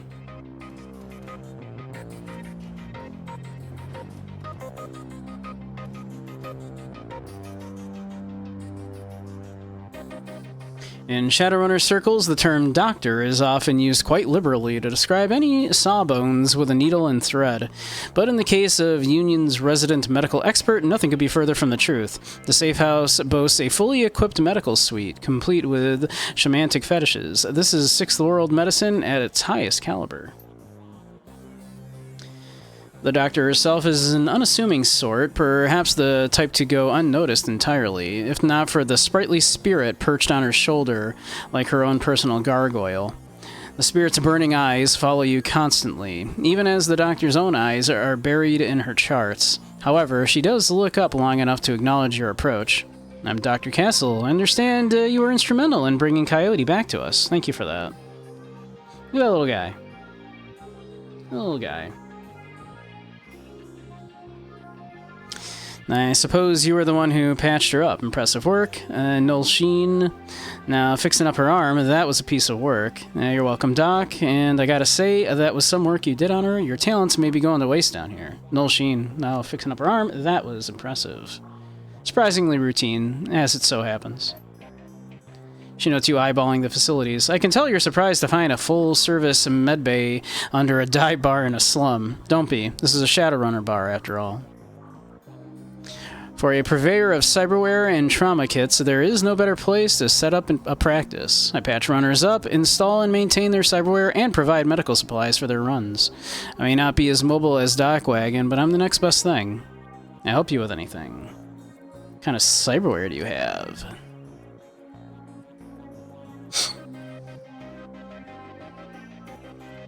Let's see. We don't have a ton of money. Well, let's see.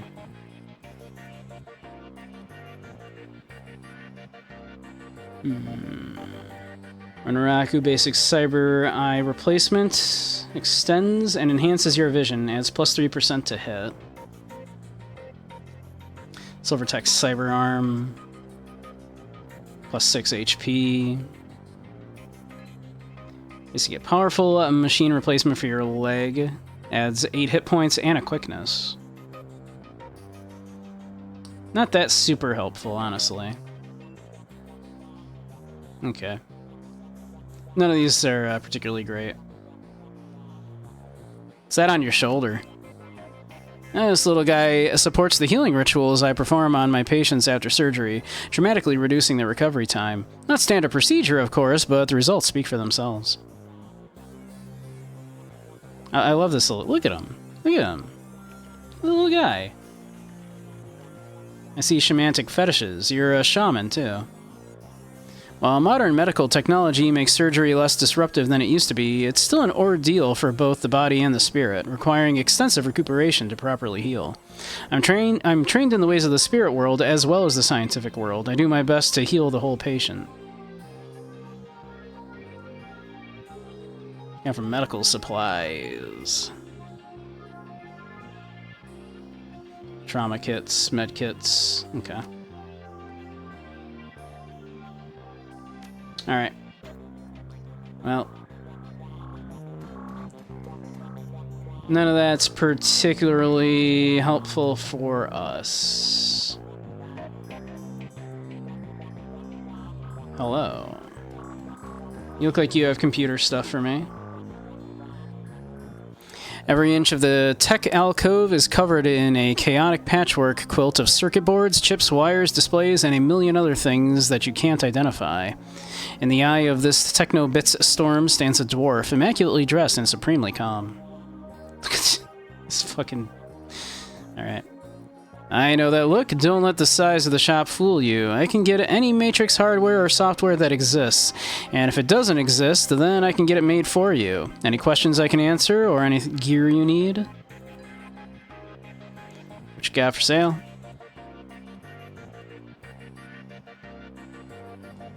Let's see. We can get ourselves a better deck. We should probably do that.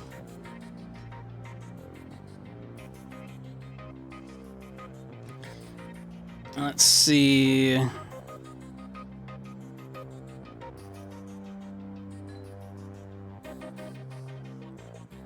Let's see here.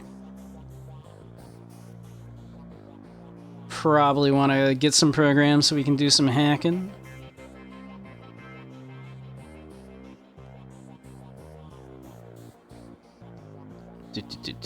Let's see.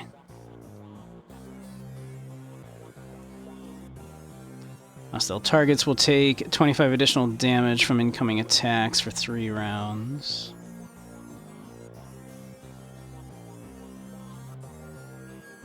Erodes integrity points of ice.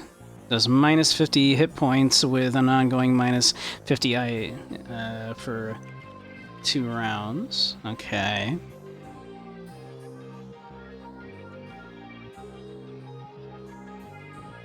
Standard, like, just attack program, probably be helpful.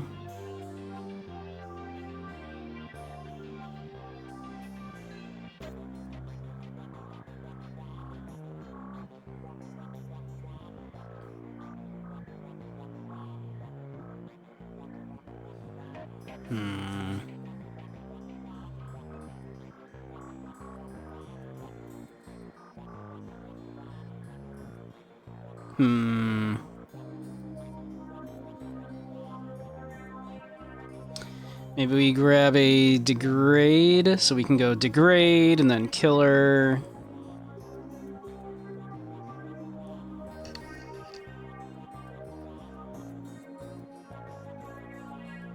Saw the character portrait and you thought I was doing a face reveal. It does just look like a dude, you know. How you doing, Rusted?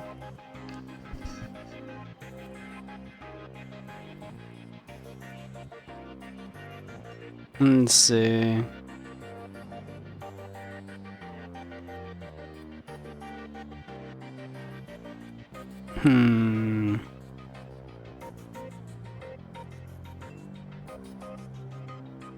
Killjoy suppression.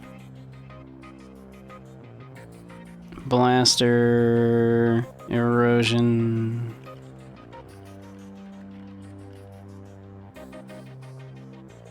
Force square.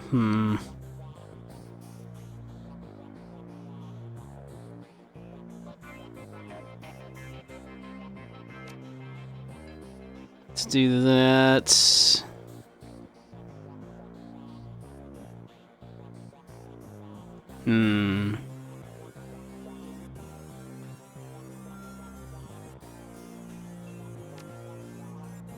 There we go. I feel like that's pretty good.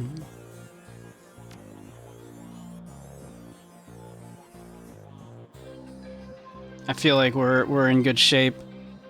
It's an ESP.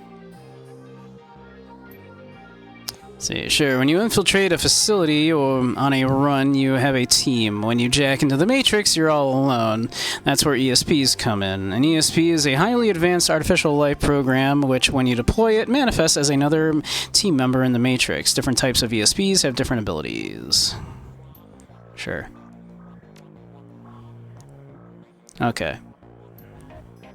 Yep. Johnny's a hacker, as it turns out. Well, in the same overalls as you saw him in upstairs, down here, leaning over a workbench crammed with circuit boards, cables, and chips, Johnny Clean seems a totally different person.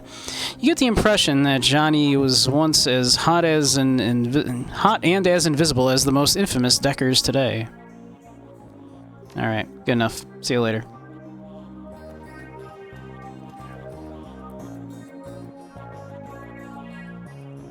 See. Theodore Buster Gruberman is a well-groomed orc dressed with a precision that suggests the straight lines of a military officer's uniform. His hair is cropped short, high, and tight, as they say, and the neatness this presents is only compromised by the uneven tusks protruding from his mouth. That's the only other defect in this picture of perfection is the man's cybernetic right arm, which is obvious enough to be noticeable, but not so obvious as to ruin the line of his suit. When he speaks, the orc's voice is soft and thoughtful, and he talks almost exclusively in numbers, calibers, ranges, rounds per second, arc of fire, razoring factor, tensile strength, and, of course, price. Bunker Buster Gruberman at your service. Friends call me Buster. I also answer to Sergeant, Sir, and even Theodore on occasion. Anytime you're in the market for firearms, ammunition, or ordnance, I'm your man. How can I help you? See what you got.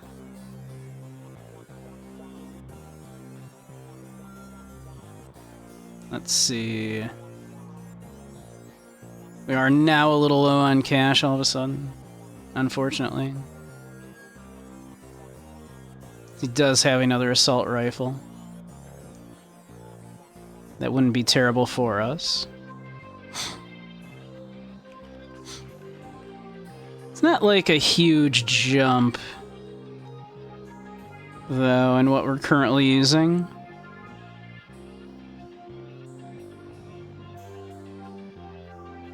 Like, damage is pretty similar, but it does have like a little bit more ammo capacity.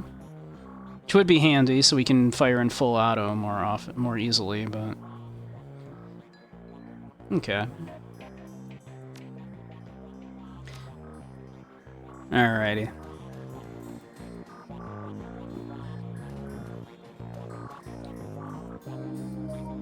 Let's see... Eric Mersman.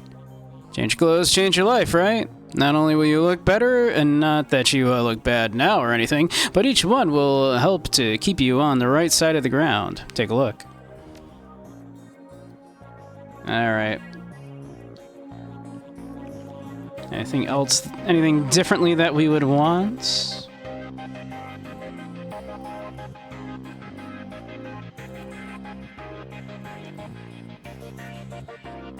Can I buy the hat separately?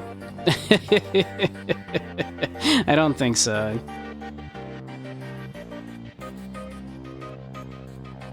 That's alright. We got the tourist look going on there.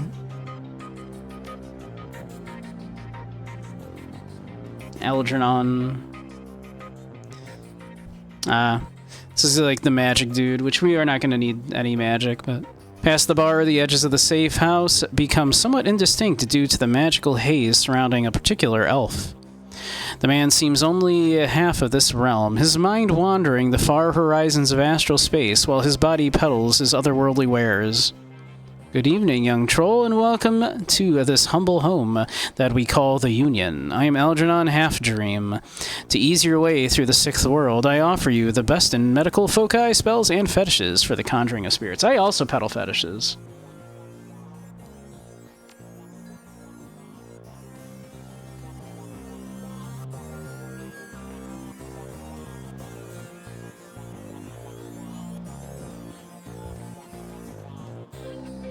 Take a little nappy nap. Let's see. The bunk is a mess and reeks of booze. Searching through the sheets, blankets, and pillow, you find an old photograph that has seen a lot of wear. Look at the image on the photograph. Picture is of a blonde boy and girl, both about the age of 14, sitting on a dock on the edge of a lake. They appear to be twins.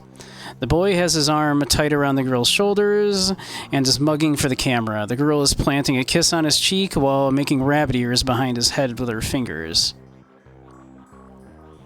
Check the back of the photo. Written in a woman's hand are the words Sam and Jessica, Lake Asamish State Park, summer of 2040. Pocket the photo. Alright, so Sam had a sister.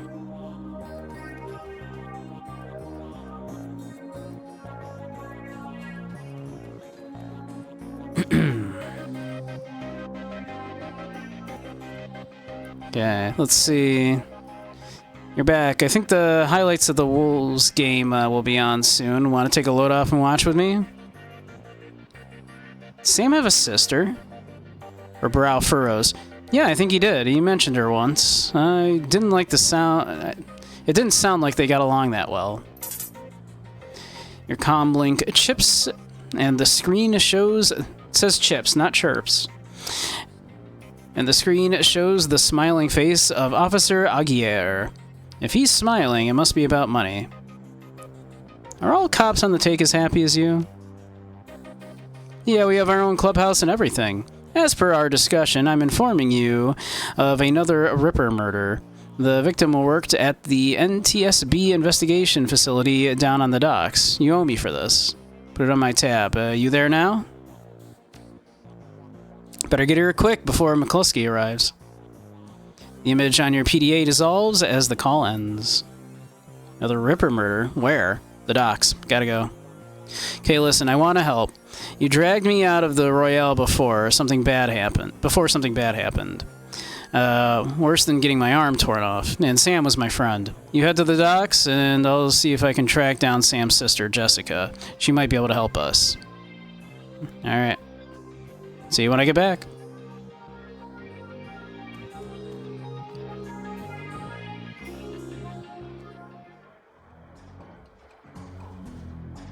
Let's see. We also have these gems from that dude. For that dude to finish that run. That wasn't even our run.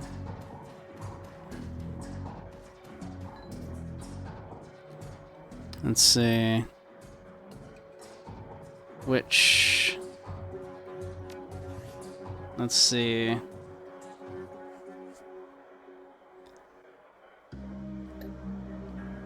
Let's see.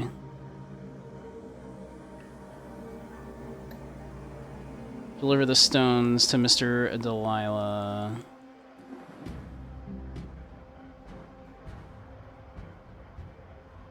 Where is he?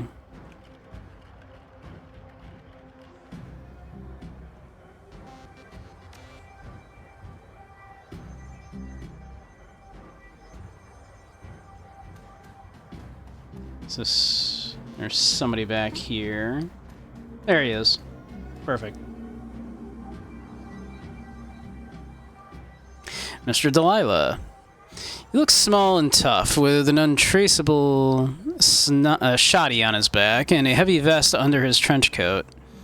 He's got the air of someone who gets things done and occasionally does them himself. He might be an ex-runner, one of the rare ones smart enough to move over to management when he felt his reflexes slowing down. What do you want? Mr. Delilah, we have business to discuss.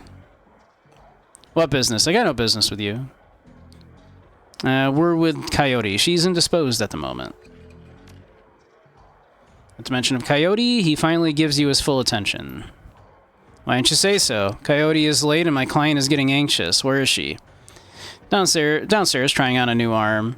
Your run went south for her. And she's getting stitched up. She's downstairs in the med bay. Got her arm torn off on the job. She's getting stitched up. No kidding. Well, whatever. She's tough. She'll pull through. So who are you? Bunky. He's Paco. Guys who got you goods. What difference does it make? It's Coyote's boyfriend Paco. I'm Bunky. Guys that got you goods. What difference does it make? Don't make no difference to me. Where's the stones? Hold back the best stones and give them the rest. See, hold the back of the pebble with the runes on it. Hold the back of the pebble with the runes on it and give him the rest. Hold the back of the pebble.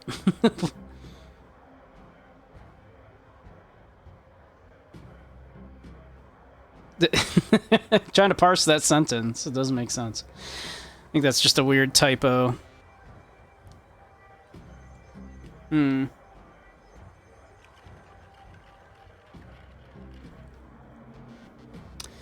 him all the stones. Keep some of the stones for ourselves.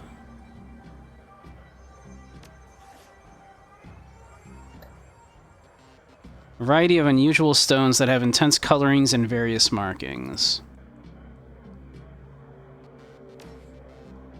I mean, we don't have any reason, right? To, like, hold on to him, so fine, yeah, here. In an instant, there's a jeweler's scope on his eye, moving quickly through what appear to be the most valuable stones. He stops when he finds what appears to be an ordinary pebble inscribed with Hebrew characters. That's the one. He pockets it.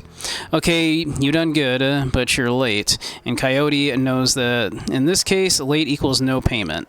But I'm feeling magnanimous tonight, so you guys can keep the rest of the gems as your reward. Alright. Mr. Delilah looks you up and down, takes all of you in. Goodness, just giving me the up and down here. Listen, you look like the sort of man who might run a crew of your own one day.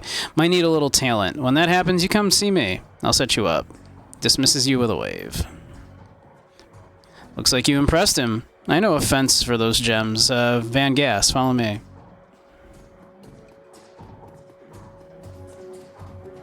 Yes, I've spoken with him already. Thanks, Paco, yes.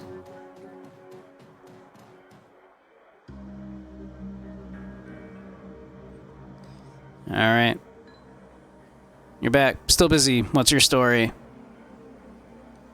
Need to fence some stones. You the right guy? You have some pretty things to sell. You want to see them? Have a fondness for pretty things? Let me see. Alright. You hear the servos in Van Gra's cyber eye whir as a magnifying lens slips into position. He bends his head over the stones for 2 seconds, maybe less. Did you get this Drac? A gumball machine? I'll give you 1,000 for him. We don't have enough to... We don't have enough for any of these. Fine. Sounds good, pay me. Alright. Yeah, we'll take $1,000. It is what it is.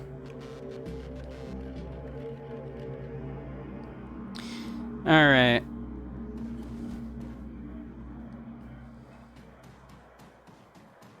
We could go get that better gun, but it's kind of only marginally better for us. Let's see. Yeah, I don't think we are worried about any of that. Let's see, let's save the game.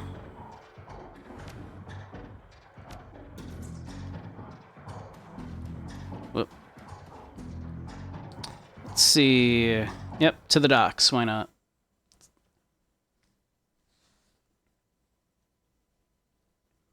Leaving the Seamstresses Union behind, you head to the docks. The Ripper killed Sam, and maybe he or she slipped up with the latest victim, left some useful evidence. Only one way to find out.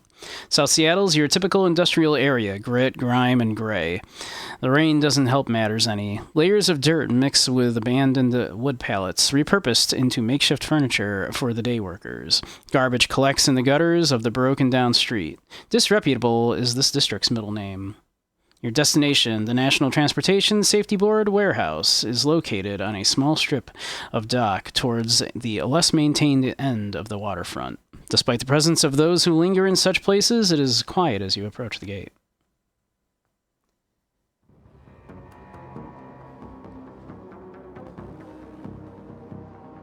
Okay. Let's zoom out a bit here.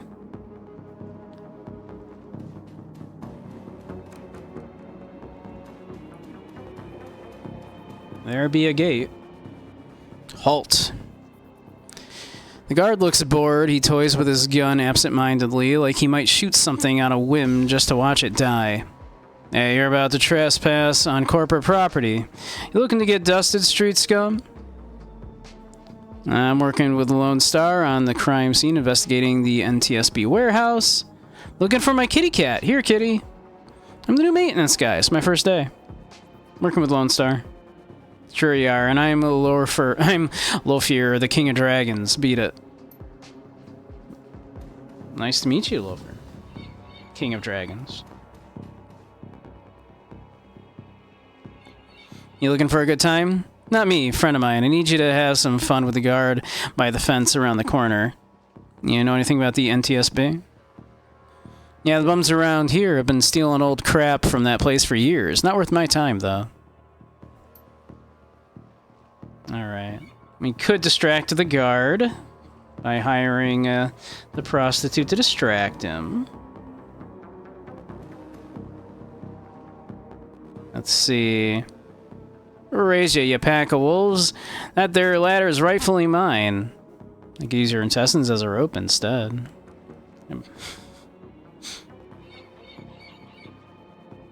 Let's see. It's a shame we don't have a little bit more charisma.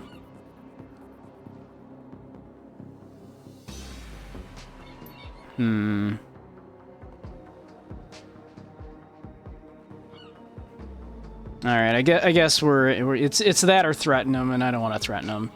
5, eh? Sure, maybe that noodle machine is still working.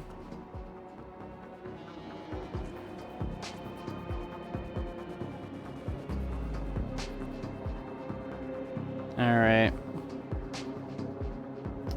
So I guess where are we gonna use this ladder? Exactly.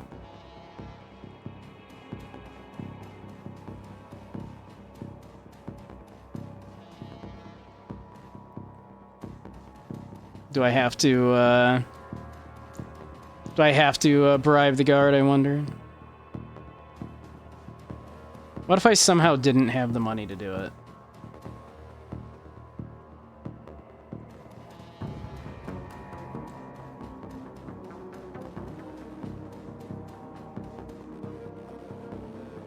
Like, if I just didn't have the money...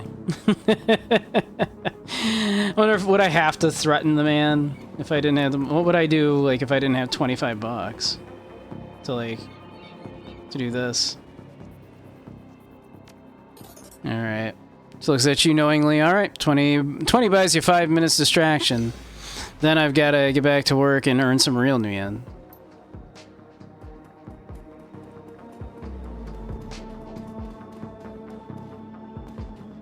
It's a big gun you got there. Standard issue, man.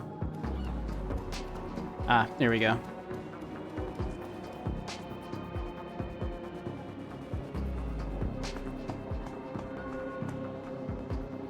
Easy peasy.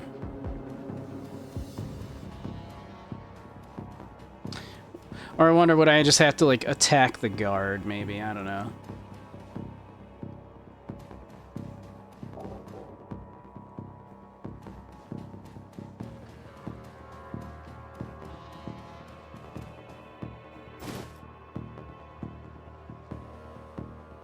Let's see. Yeah. Send it to the stash. Yeah.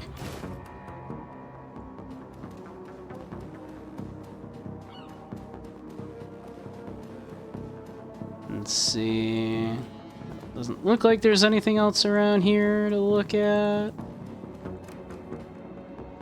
Not that I can see.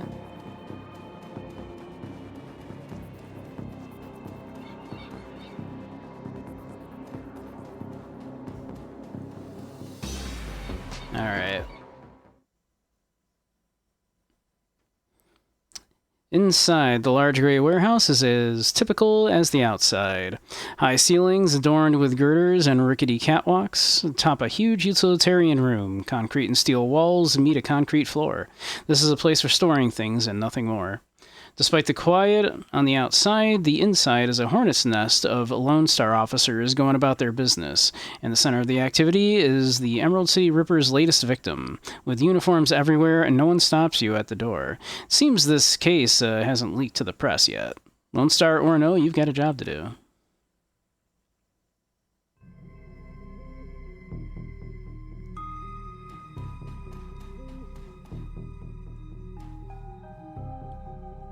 Took your sweet time, didn't you? You know the traffic these days. Fill me in. Yeah, we had time to go over the evidence while you were en route. Turns out this might be a Ripper murder after all. Might not be a Ripper murder after all. Left the computer on in the office over there if you want to see for yourself. The victim worked here at the NTSB warehouse as a black box researcher. NTSB. The National Transportation Safety Board. This warehouse is used to go over the wreckage from plane crashes to try to determine what happened. The Vic was in charge of their highest priority investigation at the moment. We've gone through the victim's computer, and his case notes indicate that he was selling secrets. Idiot kept records. Scientists don't make good criminals. Tell me about it. Some runner like you probably offed him to cover up his corp master's involvement and tried to make it look like a Ripper killing. Here's the office key. Check it out for yourself if you want.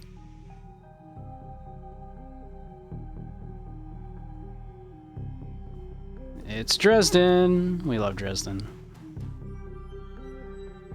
Monkey, surprised to see you here. Let me guess, Officer Aguirre tipped you off? Suppose you must have made an impression on him at the market yesterday. Or your cred stick did at any rate. He chuckles.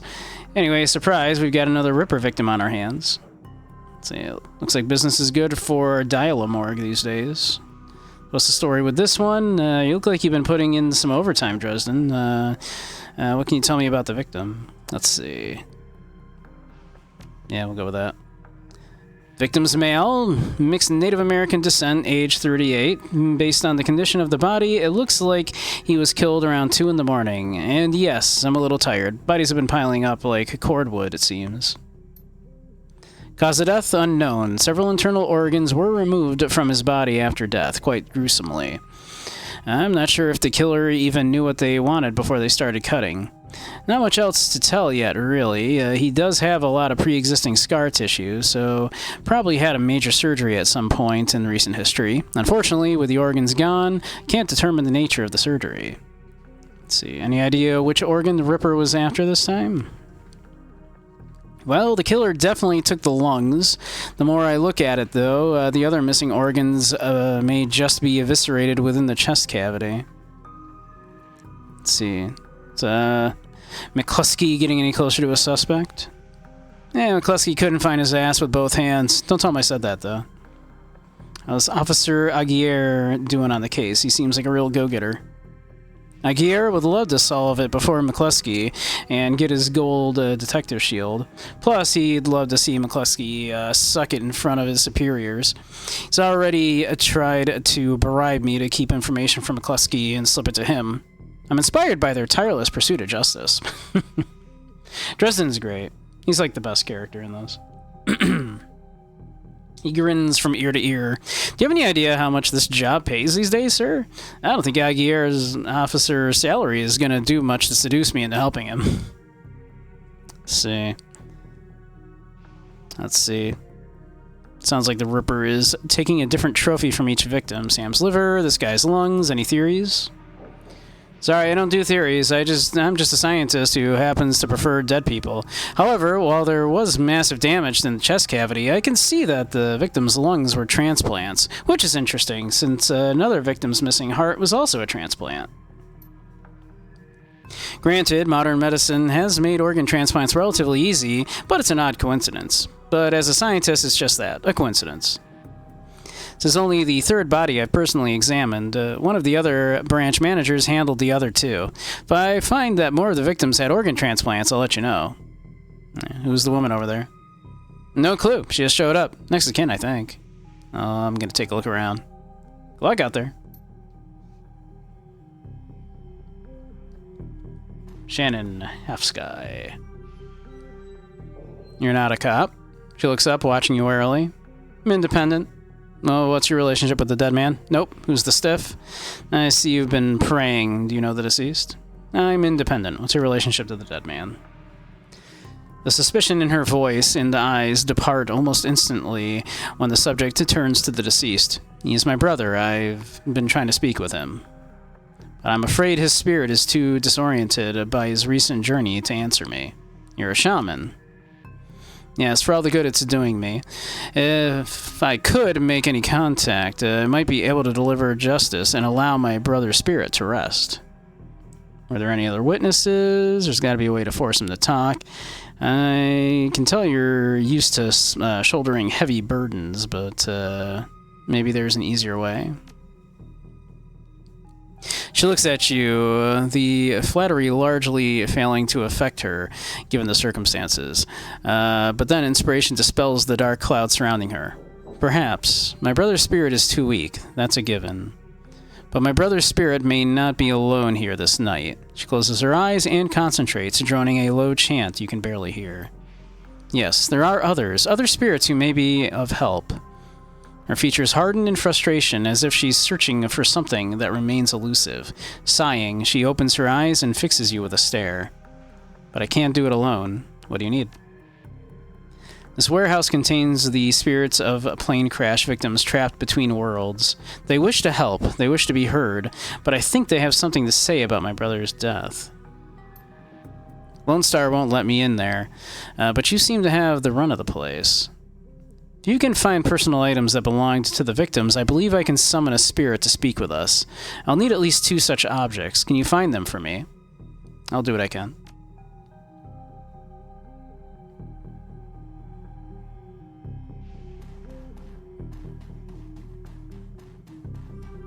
Let's see.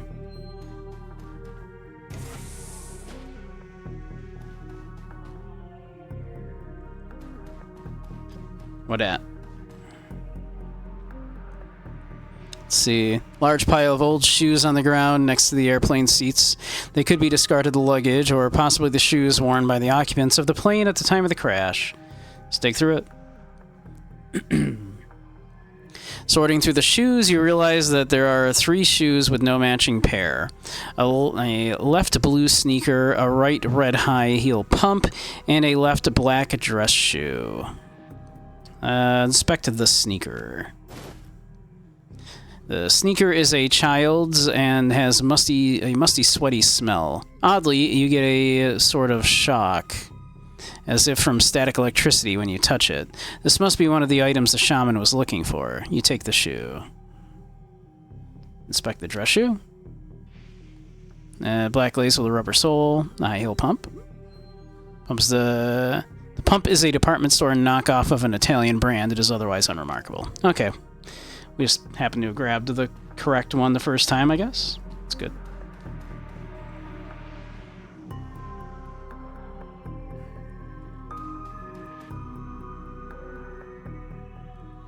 See, some more trash, dig through it.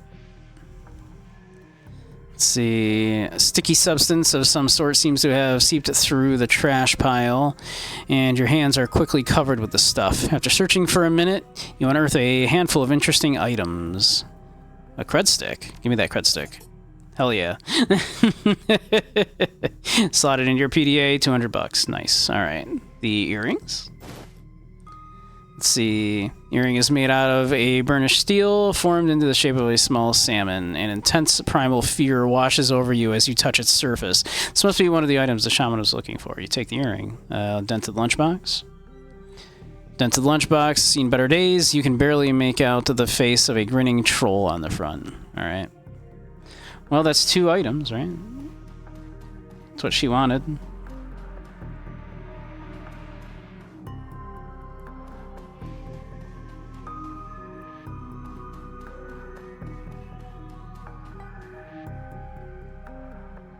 Let's see.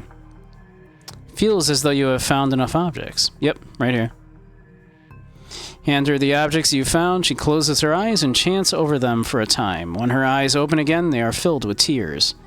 Thank you. These items are all I will need. It shouldn't take me long to... What the hell's all this?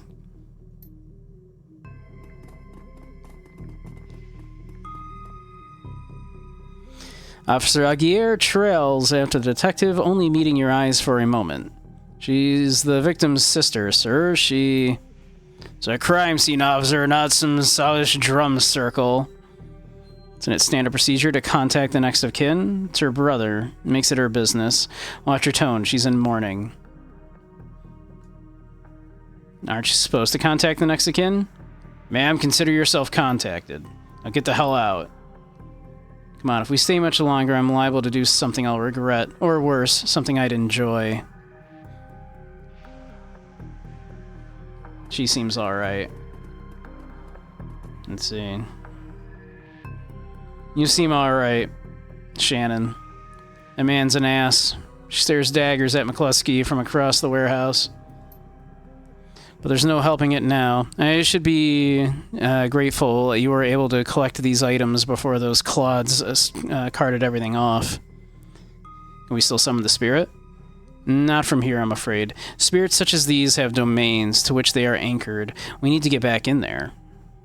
Alright, we'll come back later once the coast is clear. Rent-a-cops like these won't tie up the place for long.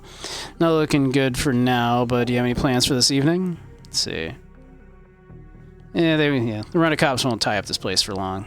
Agreed. I expect it will be clear by nightfall. You're sure you're up for this? Maybe a rabbit hole, but I have to get to the bottom of it. Rabbit hole. As long as you can deliver and make it worth my time, or if it means your brother's killer doesn't take another life, then yes. Thank you. Now, since we have the time, we should probably enlist some help. They may post security overnight. And I'm going to go out on a limb and say you know where to find the kinds of people we need. You could say that. The best money can buy, or just smile. Just smile. Good, I'll put up the money if you find the bodies. She produces a fistful of crumpled yuan from inside a leather pouch, starts to count it, and then shoves the whole wad at you. Meet me back here at midnight. The spirits will be strong then. Then we make off with that $4,000. As you start to leave the warehouse, your comlink chirps, and the face of Coyote pops on the screen. Oi, Bunky, you in the middle of something? Just getting jerked around by a Lone Star, same old thing? I hear ya. Or Jossets. I don't know if I ever told you this, but I was born in the Royale. BTL pushers like Stevie J ran the squats, ran my world when I was growing up. Yeah. Sounds nasty. It was, for all kinds of reasons. I have a cousin, Gino, who's been missing for months. He hit the sprawl about a year ago and immediately fell in with some tweakers, bad guys. They hooked him on high-amp dream trips and started using him for all sorts of dreck. I tried to help him, but he pushed me away. Then he disappeared. I've been shooting up BTL labs ever since trying to find him. I'm guessing you have a new lead? It's not a lead. Her face lights up. She's running hot. Has a serious edge. I know exactly where he is this time. Got an old friend who eyeballed him herself. I'm on my way. Paco's with me, but we could use another hand. You in? I need you right now. Alright. Let's see. I'm on my way. I knew you'd come. I'll send you the address. See you soon. Coyote's Crusade. The cluster of dilapidated buildings where Coyote told you to meet her appears to be the remnants of a public housing project. The buildings look like a cesspool filled with human debris. You find her standing with Paco on a street corner, eyeing the roofs, the doorway, the windows. Despite his attempts to engage her, Coyote barely says a word as the three of you weave your way through the tenements. She walks purposefully, her new cyber hand flexing open and closing with each step. It's unclear whether the action is voluntary or not. You circle around the back of the building, and Coyote jumps up, grabs the bottom rung of a fire escape ladder, and pulls it down.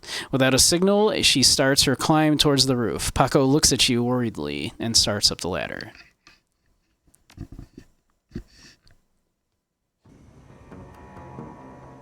Thanks for meeting us, Monkey. I owe you one. And no sweat, figured you'd use the backup. Yeah, you never know what sort of firepower to expect in one of these BTL squats. She brightens. Oh, hey, listen, I got good news for you, you know. You know Sam's sister Jessica? One of my contacts found her for me while you were on your way here. I called her and asked her to meet you at the Union later today. Hope that helps. Yeah, thought I told you I didn't. Good, thanks. She looks at you, her scarred face soft. Least I can do. Alright, let's get this done. My cousin Gino should be in one of the squats past that door up ahead. I hear there's a whole lab set up in there. From my experience, there's usually a lookout watching for cops outside and a guard at the door inside. Like I said, don't know how much firepower to expect from, but these guys are nasty, so stay on guard. I just want to get in, grab Gino, and get out.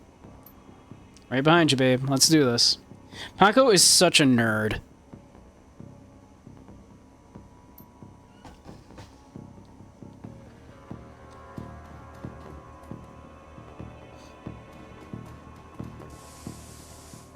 BTL clocker. The orc looks twitchy, his eyes rolling in his head. He scans the three of you, looks past to see if there are others, licks his lips, and nods throughout as if going through some internal checklist. Hoi hoi, how you doing? Good day for a trip, ain't it? She leans in, whispers in your ear. This guy's a clocker. Trades work time for chips. Part salesman, part lookout. Probably has a signal device for the guys inside. Wanna go for a ride? Forget you're a troll for a while. How does this place operate? How do I get in? Don't you think you're hurting people selling them this Drek? Just let me in. Let's see. Sell BTLs, right? Runs a lopsided grin. Oh yeah, chummer. Oh yeah. Better than the life. Definitely better. Dream chips, mind benders, SimStim, SimSense without peak limits, high octane intensity. Just let me in. I'll see you around after this. Probably see you lots.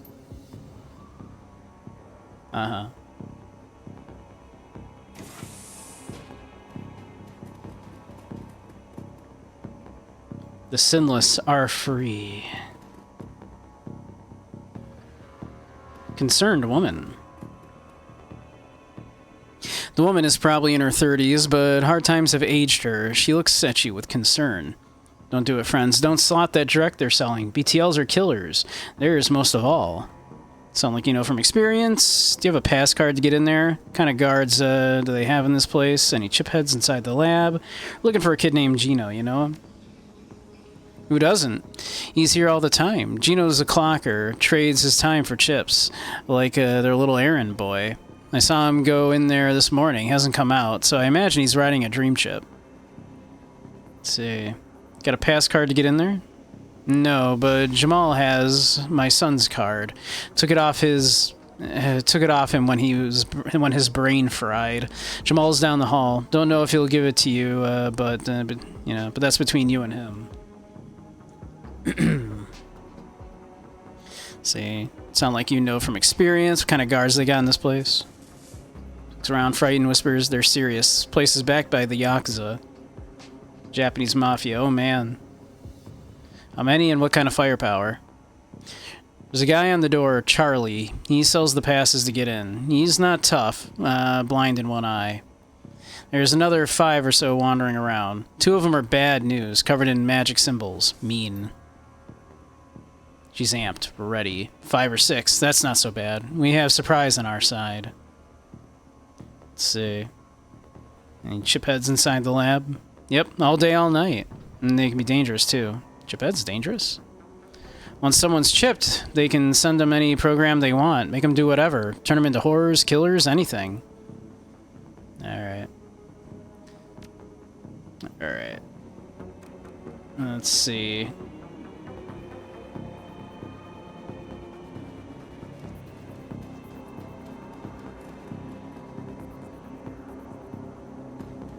But let's see. There's Jamal. Jamal has the look of a longtime chiphead, emaciated, hollow-eyed, but hungry and desperate. What you looking at, big man? Let's see. There you have a pass card. You hear right. I got a few. I sell them at a discount. Charlie charges 50 yen for them, but I can get you 3 for 100. I was thinking 75. And I was thinking slot off. Fine.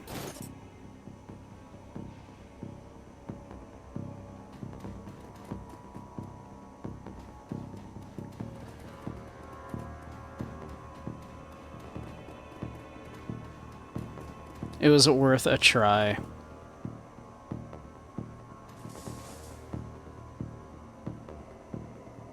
Oop, alright. Oop, come on. There we go.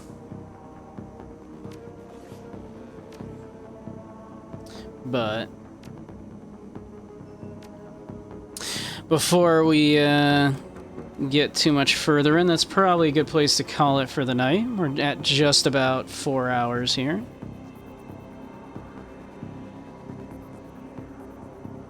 So, There we go. Well, it doesn't lock my mouse. It does. There we go. That's better. Make me do that. So, let's give that a snooze. Because we'll get ready to call her there for the night.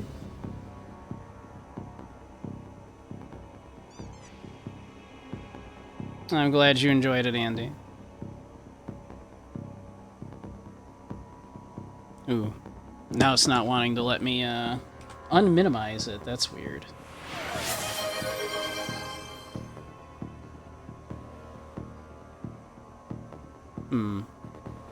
Okay, noted. It's being a little weird. Tabbing out did make it do a slightly weird thing here. Okay, noted, noted. We'll just have to close it out like that. 50 squats, alright. Or 5 squats, rather. Ugh, we will do 5 squats real quick. Ugh. 1, 2, 3, 4, 5. Here we go. But alright. Let's call it there then. Let's find someone to raid out to.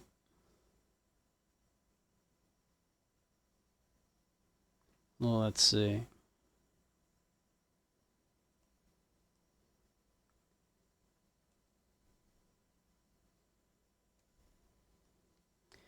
Well, let's see.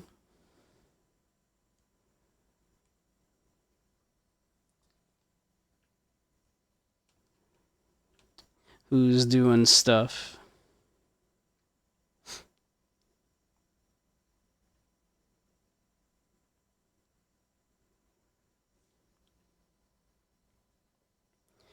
Let's see.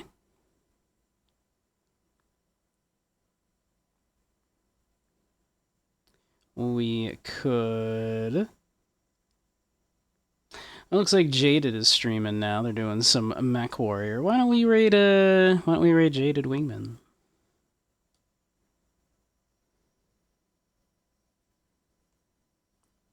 So, alright. But yeah, we'll be back tomorrow, probably more Shadowrun. But yeah. So, hope to see you all very soon. If you're new, Beige Samurai stream mostly retro and indie stuff, dance games, hanging out in VR, and as well as spicy streams on a certain other website. But yeah, join the stuff if you are interested in any of that. So yeah, but all right, I'll see you all very soon. All right, night night all.